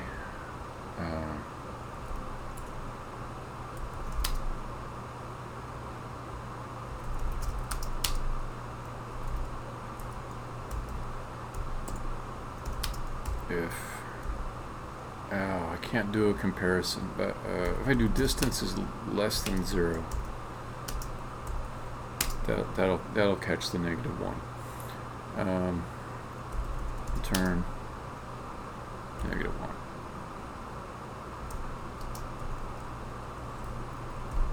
Do F. Remind myself it's floating point. Okay. Otherwise, say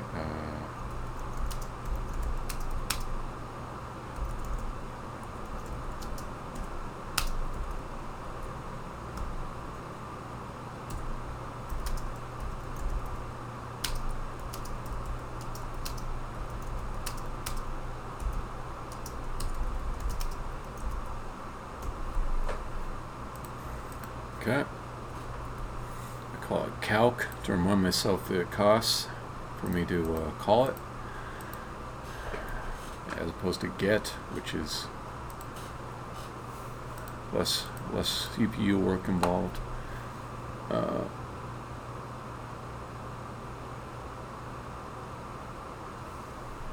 Okay, so with that,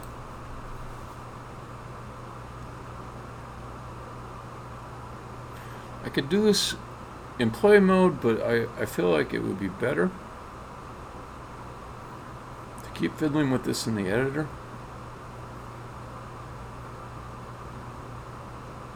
On the other hand,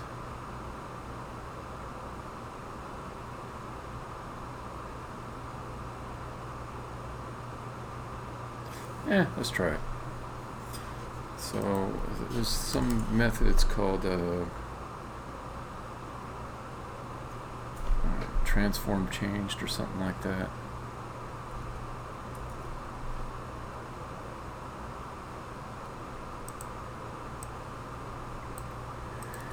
Unity transform changed. Change event. Yeah, what's it called? Transform has changed. Okay, it's not really an event. You just call it on update, or you check it on update. Okay, got it. Is there an update in here already? Oh, there's this stuff. But, okay.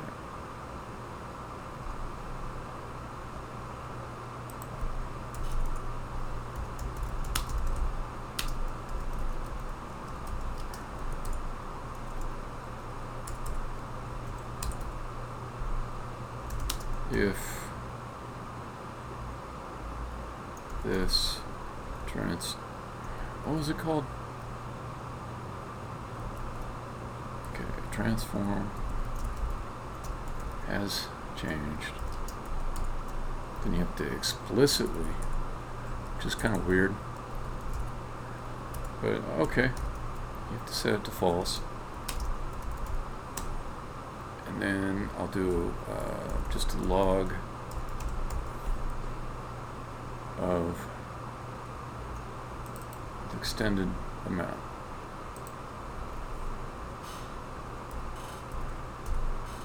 Okay.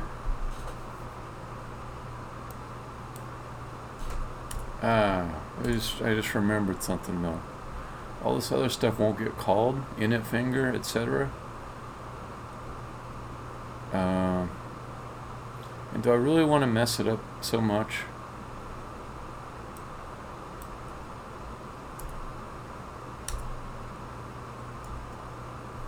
No, I do want to debug it in the editor. It's going to be simpler. So,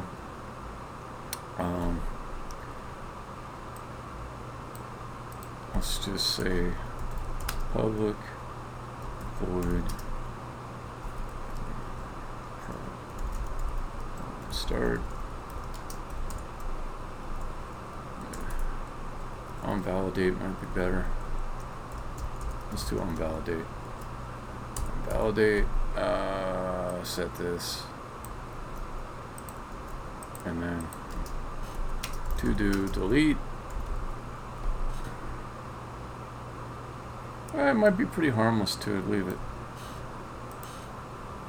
Okay. But this I do want to delete later. So just be doing way too much logging. Okay, let's try that. I'll set some breakpoints.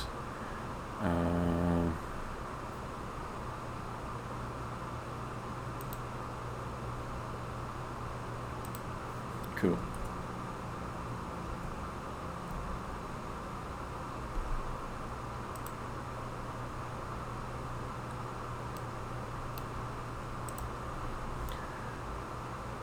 Waiting for a little compilation here. Oh, cool. Fully extended distance equals get tip to base distance.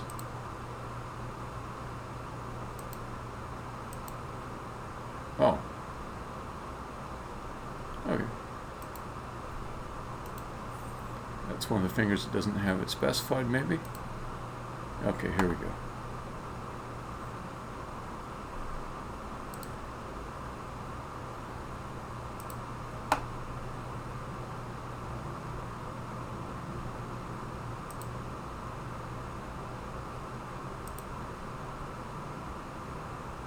Nice. Okay.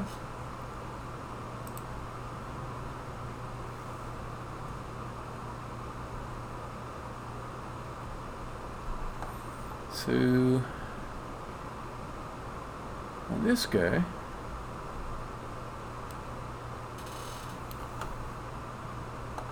yeah, let's take bone 1. Let's take bone 2. Rotate it.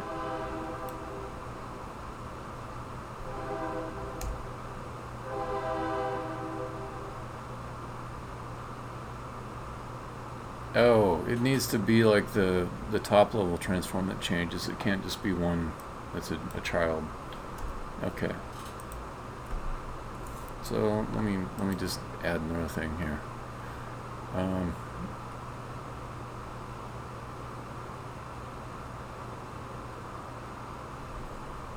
Pretty easy. Just make a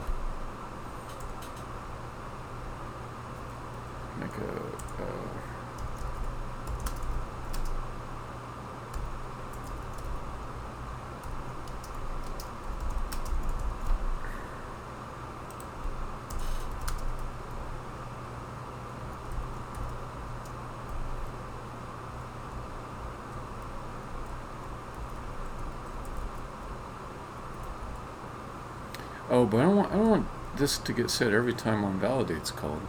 So let's see. If fully extended distance less than 0, F.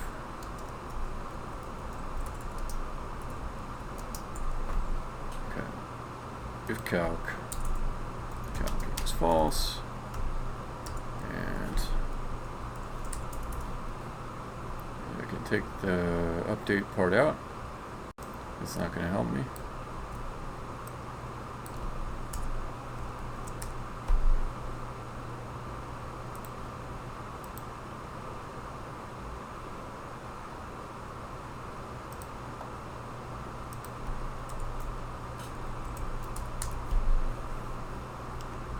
This to -1 to represent an uninitialized state.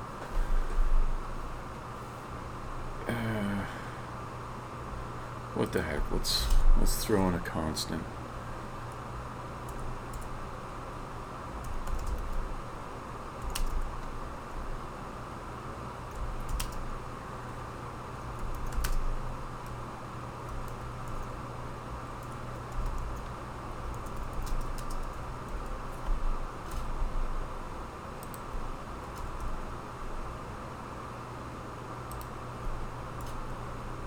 Uninitialized.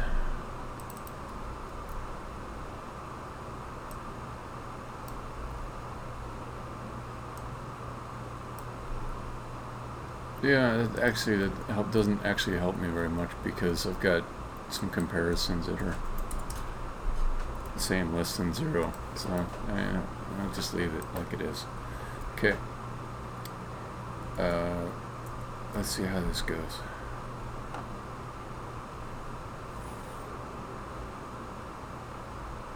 So the idea here is I'll make a change, and oh yeah, here, it's gonna be easier if I just kind of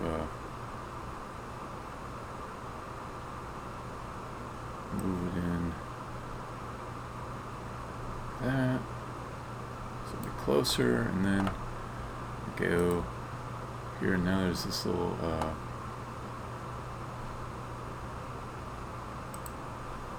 calc button here. So I am hoping it'll be something like 20 to 40% the value it returns. Now, what are you doing? I did not ask for you to do anything complicated. Okay, cool. Do I have the full extended distance? Yes.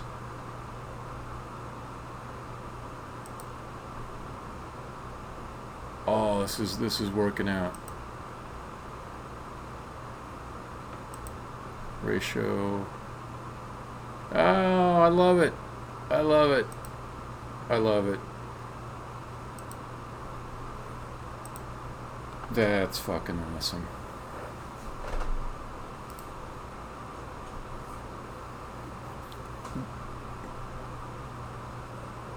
That's it. I got it. I got it. I got it. I got it. I got it. Now it looks like ass because I mean, it doesn't really make sense for me to move this over here and expressing a like a finger movement, but I can make it better. I can be a little more real world about it. Put that back where it's supposed to go. Also, let me, while I've kind of got the thing up, let me do another calc when it's fully extended. Should be 1. Yep. So here, when I had the tip sort of down in this area, it was around 50%, and then when I have the tip over here, it's fully extended. So it's I don't want to declare victory yet, but I mean I can see where it's going, and I'm pretty confident. So let me finish putting in base and tip and all the other stuff.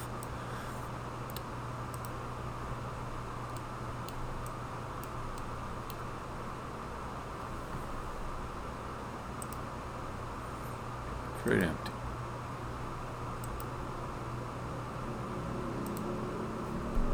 Base.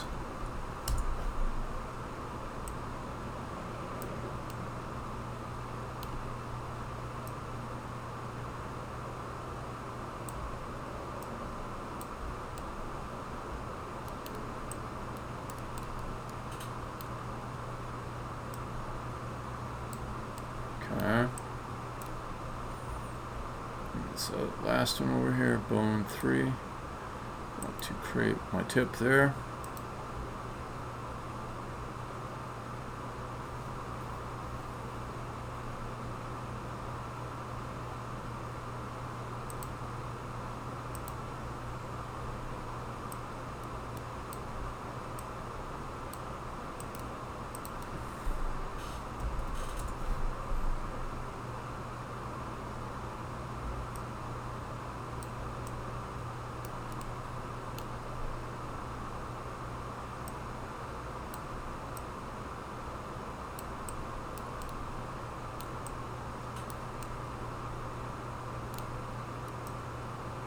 Cool.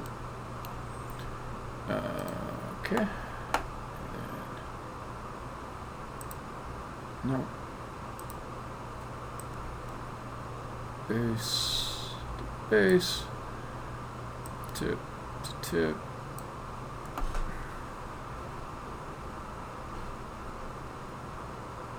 Cow.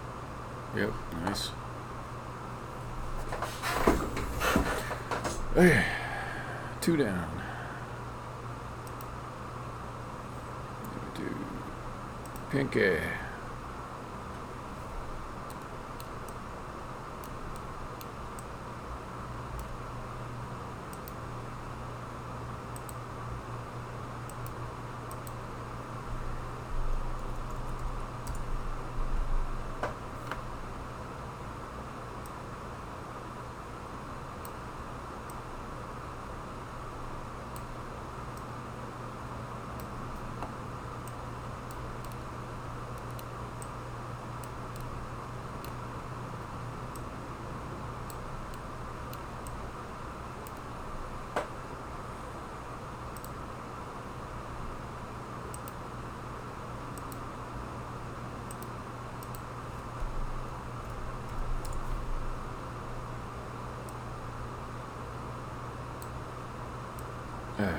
This weird stuff.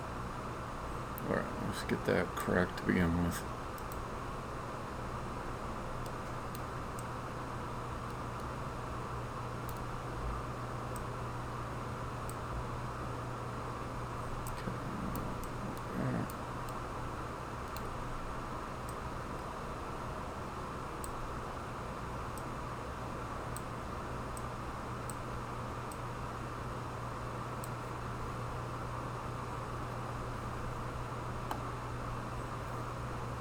Okay.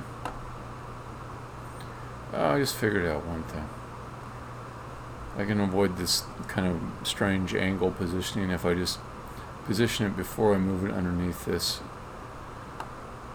And then I can just reparent it. Okay, let me make sure I got that.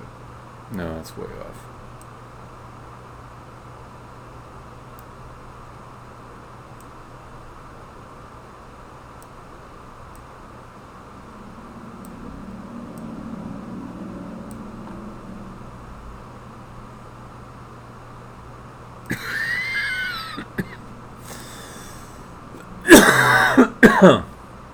Okay.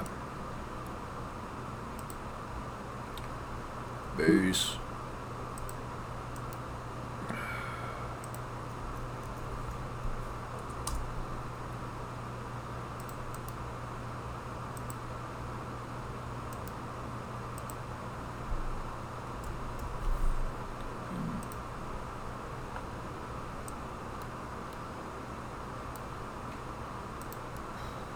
This is for the ring finger.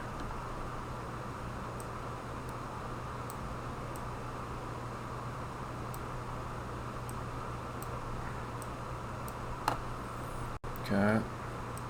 Tip.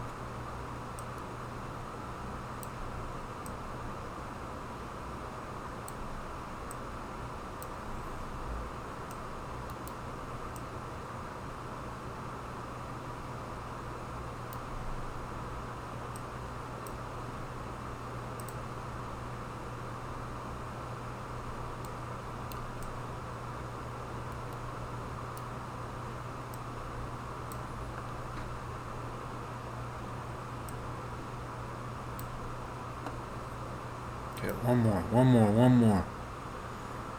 Thumb.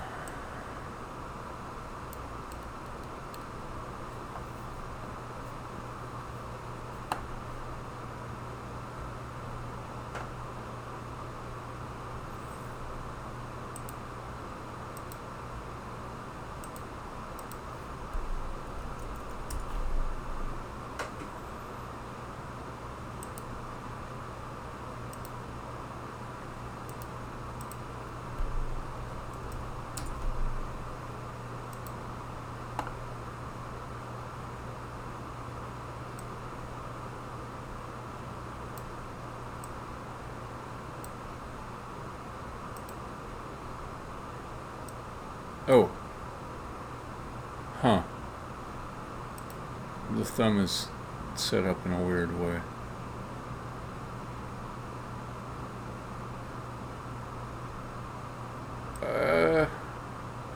I'm gonna call this the base, even though they've got it positioned strangely. It does make me wonder, like how do they know where to actually move the base of the thumb? Because it is set up weird to start with. I don't see any other information about how this part gets moved over to this part. I don't get that, so I don't know. But I don't think I have to. Well, let me get the Y dimension correct. That looks good. Okay.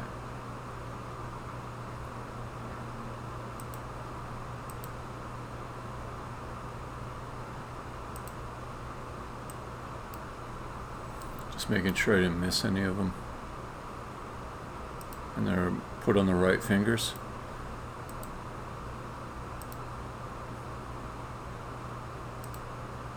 Okay.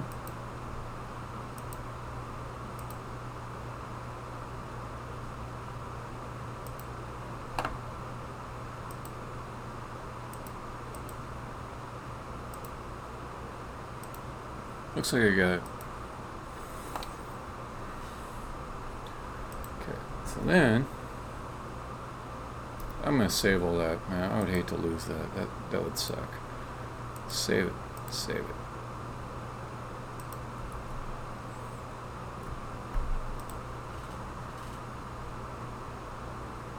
I think I'm gonna take out this on validate.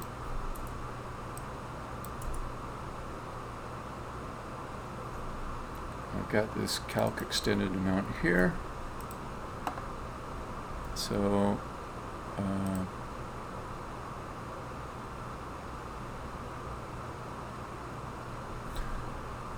we change my my stuff here. Finger update. Just gonna add another thing here.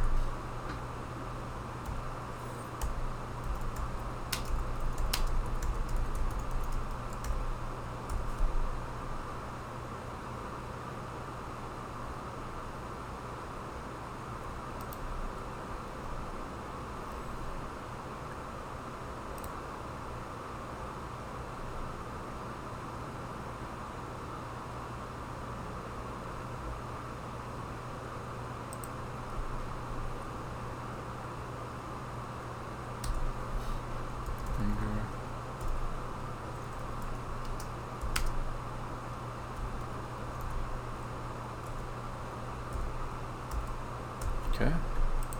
Let me try that. Build all that.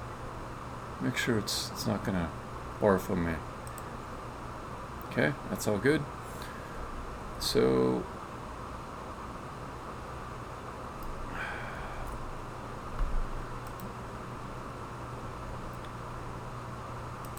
it's out here. Add that.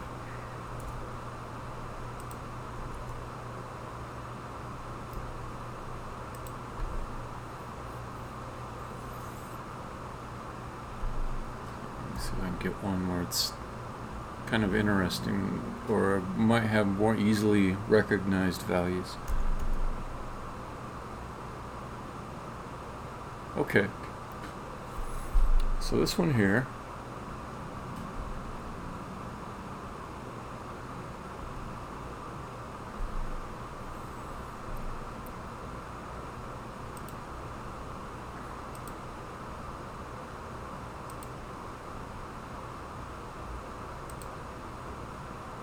-1, huh?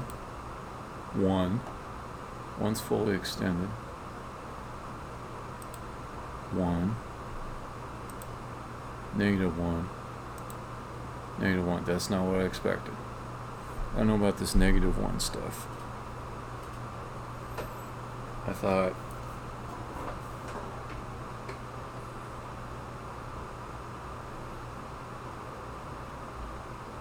I set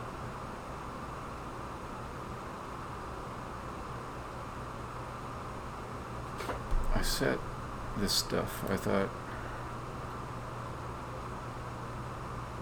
all right.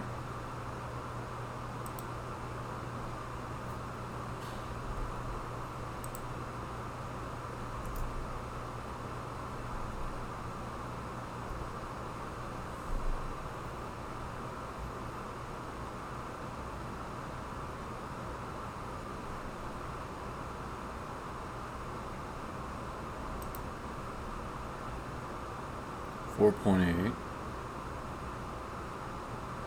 So that's not good. So the fully extended distance was 1 point something, and current distance is much further.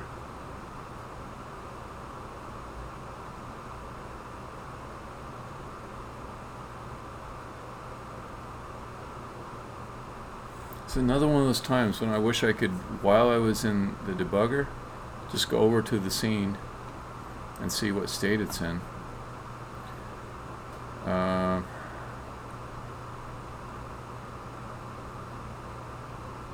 So fully extended distance, 1.6. It might be something where I need to let the hands get properly set up.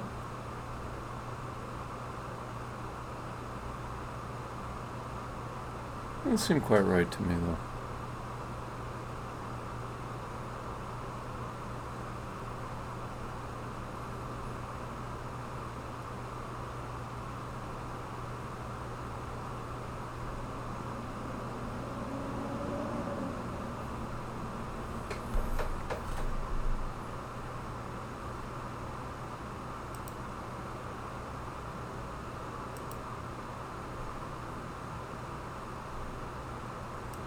Yes, that's getting chopped.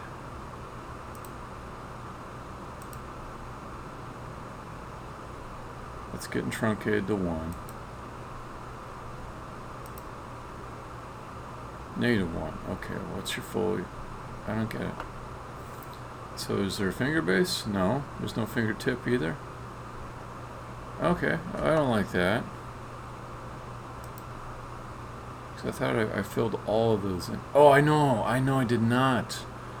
I did not. Okay, I can fix that problem at least. Alright, so this is garbage. So let's undo that. I forgot to drag over some things. So base and tip there, base and tip there, nothing there. So you gotta drag these over. Base,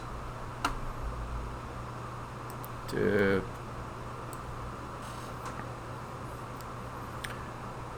oh, but here's the other thing.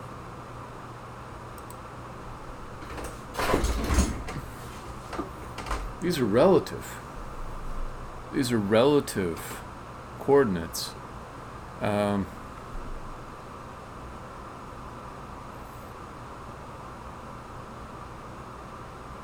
So what I really need is the world coordinates.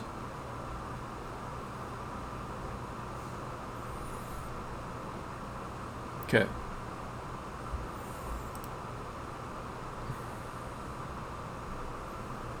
Pinky, set base and tip, ring.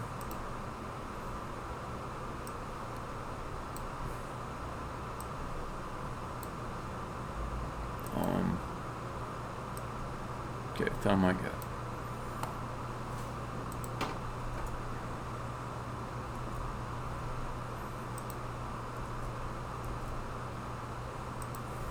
Okay, so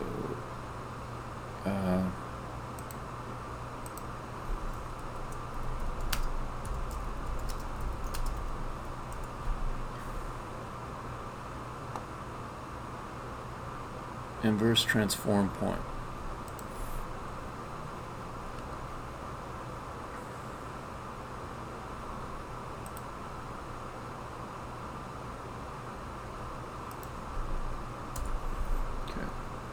Vector 3 from finger base, position, inverse.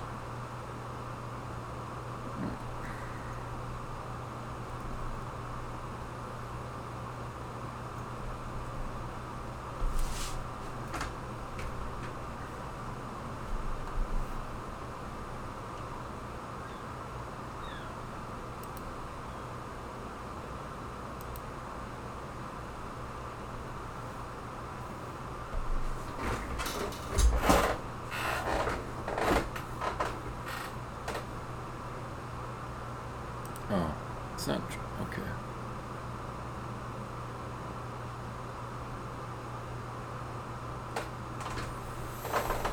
Okay, so I can do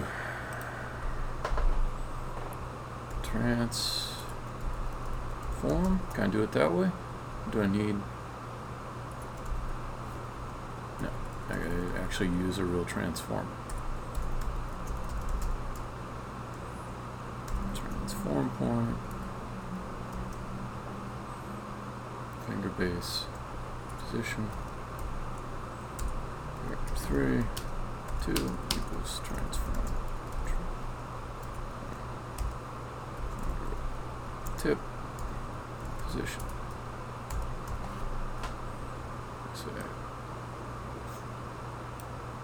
Toxenus, yes, I do know JavaScript.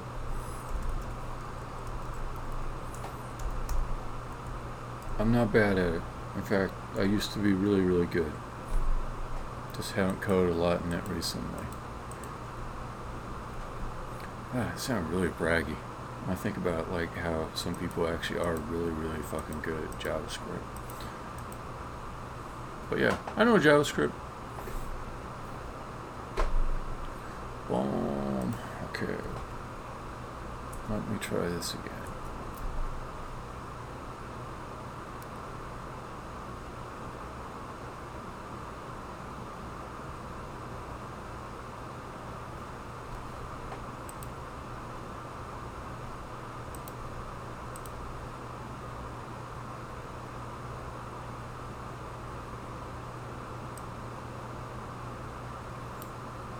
Oh, sorry.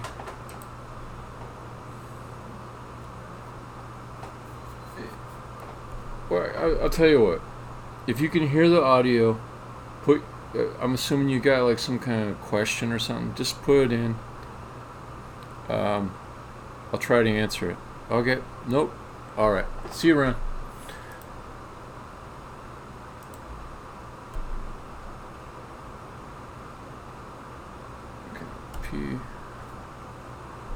Then I'd like to go one frame and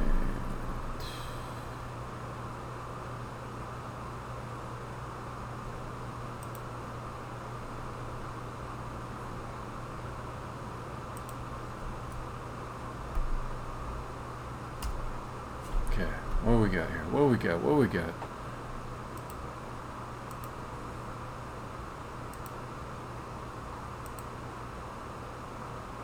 Oh, come on.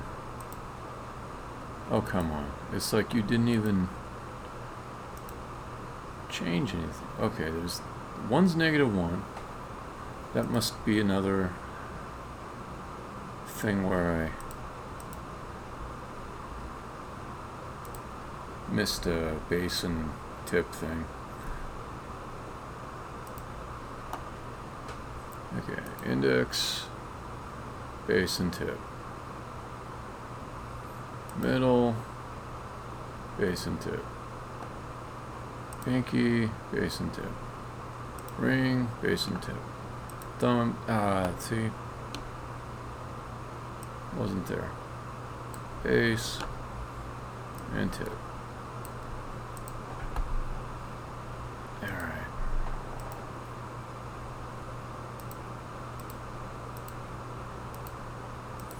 So it's still scaling it weird.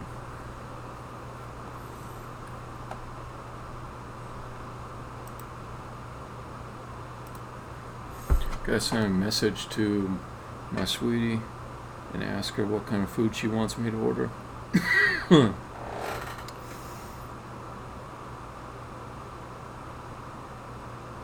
Hey, let me order us some food.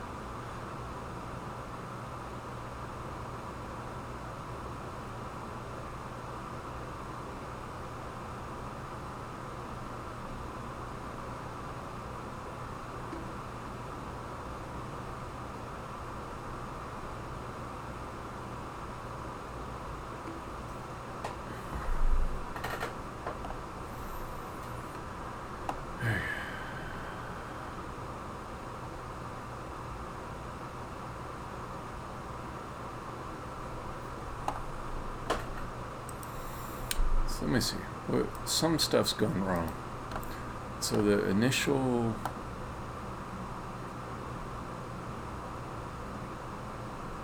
Wait, I'll set a breakpoint here. I'll set a breakpoint here.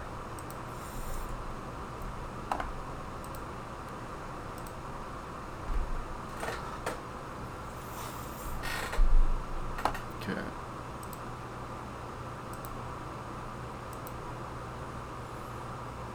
From to, from something like that to something like that. That seems fine. Seems fine.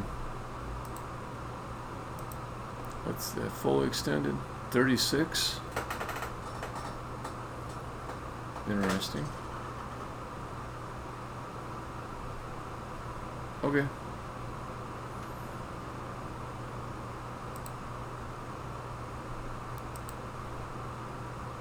$31. Okay, we're getting kind of like numbers that are in the same ballpark but a little bit different each time. So far so good.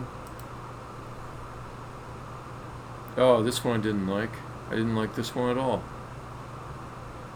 Oh, I haven't. Maybe I didn't. Okay. Oh, good, good, good. Okay.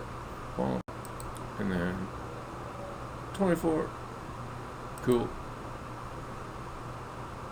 Okay, so they're all numbers between 24 and 36. So I hit pause. Now, all of them are kind of extended right now, so I want to get one more. It's just like some are a little bit clenched.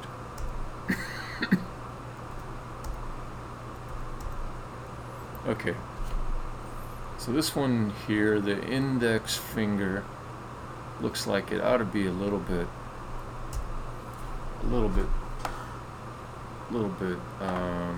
clenched.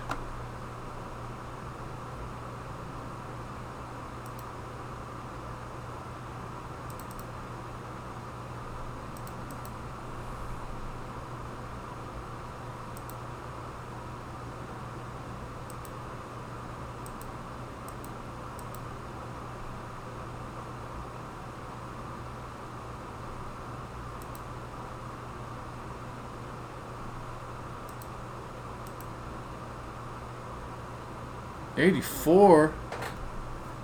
Jesus. How did my distance jump like that to 84? Is there some scaling that occurred? Some scaling of, well, okay, let me just see. So the ratio is going to be 1. 82,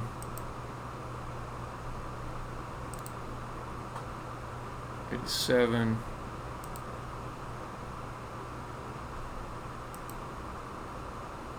87, 81. Alright, so there's some other transformation that's applied to that hand.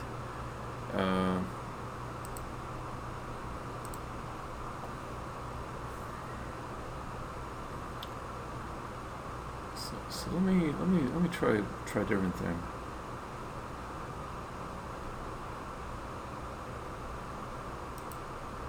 This whole setup position thing.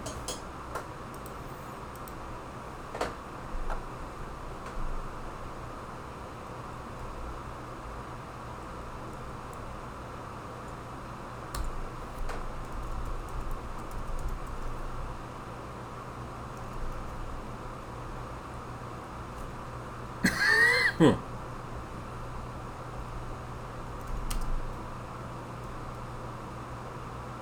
Oh, you know what it could be? You know what it could be? Oh, this makes sense. Okay. Here's what I think's going on. The animation code moves the bones. It does not move the top level object. The base is parented to the top level object. It's not parented to the bones. I can move the base.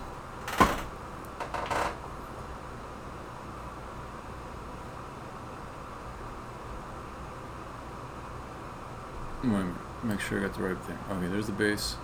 I can move it. So it's in there with the bone.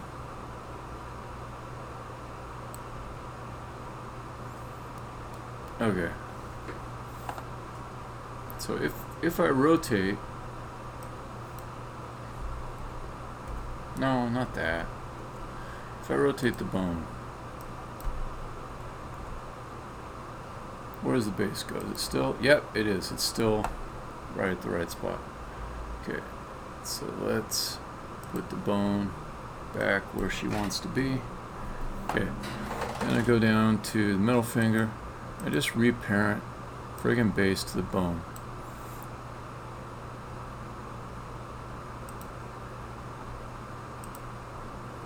Pinky, same deal.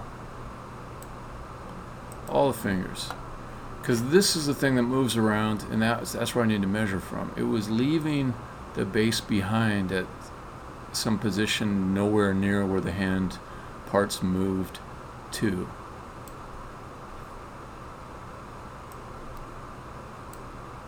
Okay, so I got it.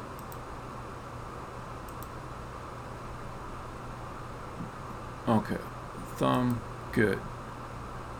Ring, good. Pinky, good.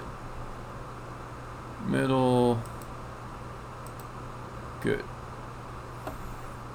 Index, good. Okay. Try this shit again. I feel like I'm close to victory. Real close.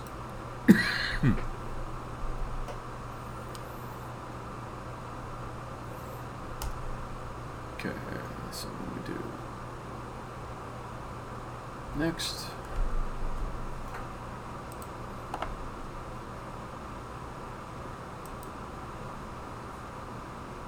Okay, this is the kind of distance I wanted to see. 36, fully extended. 31. I mean, it's close, but still, it's a little bit like... Oh, the distance was 28? Oh, I thought it was something else. Okay, no, this is good. So 28 divided by that, it's going to be 90% extended. That's excellent. 32. This is going to be pretty close to fully extended. Nice, 98%. Okay.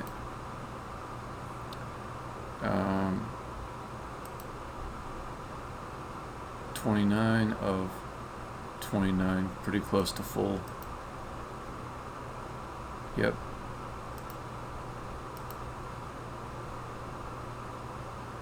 of 24 fully extended.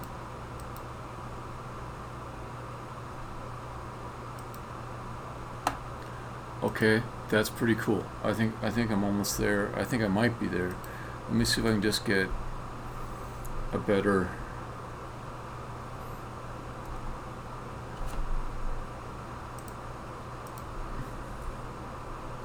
example of like one of them being pulled in further. Okay, this one I think could be it. So this should have some fingers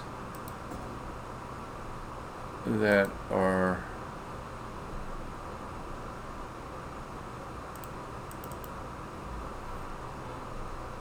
okay. Where do I think some of these fingers should be?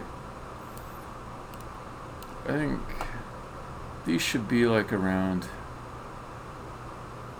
70%, maybe 80%. This one here, 70%, 80%. Okay. Now a sad thing is that my algorithm is not going to have like this full expression.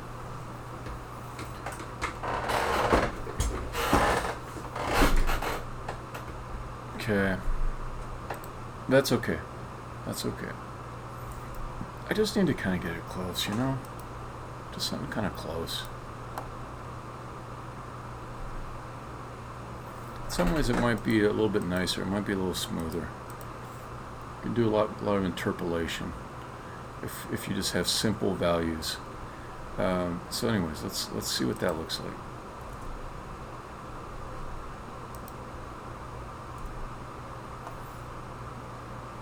The index finger seemed like it was pointing out quite a bit. Index finger should be around 1. It's those ones towards the end. The ring finger should be the one that's the least extended.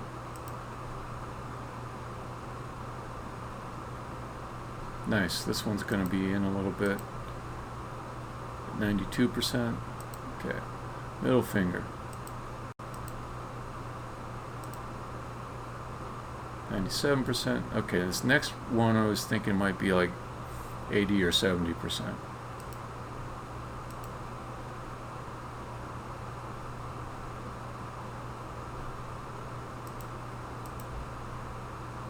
No, 94. Okay, this might be skewing a little bit towards extended,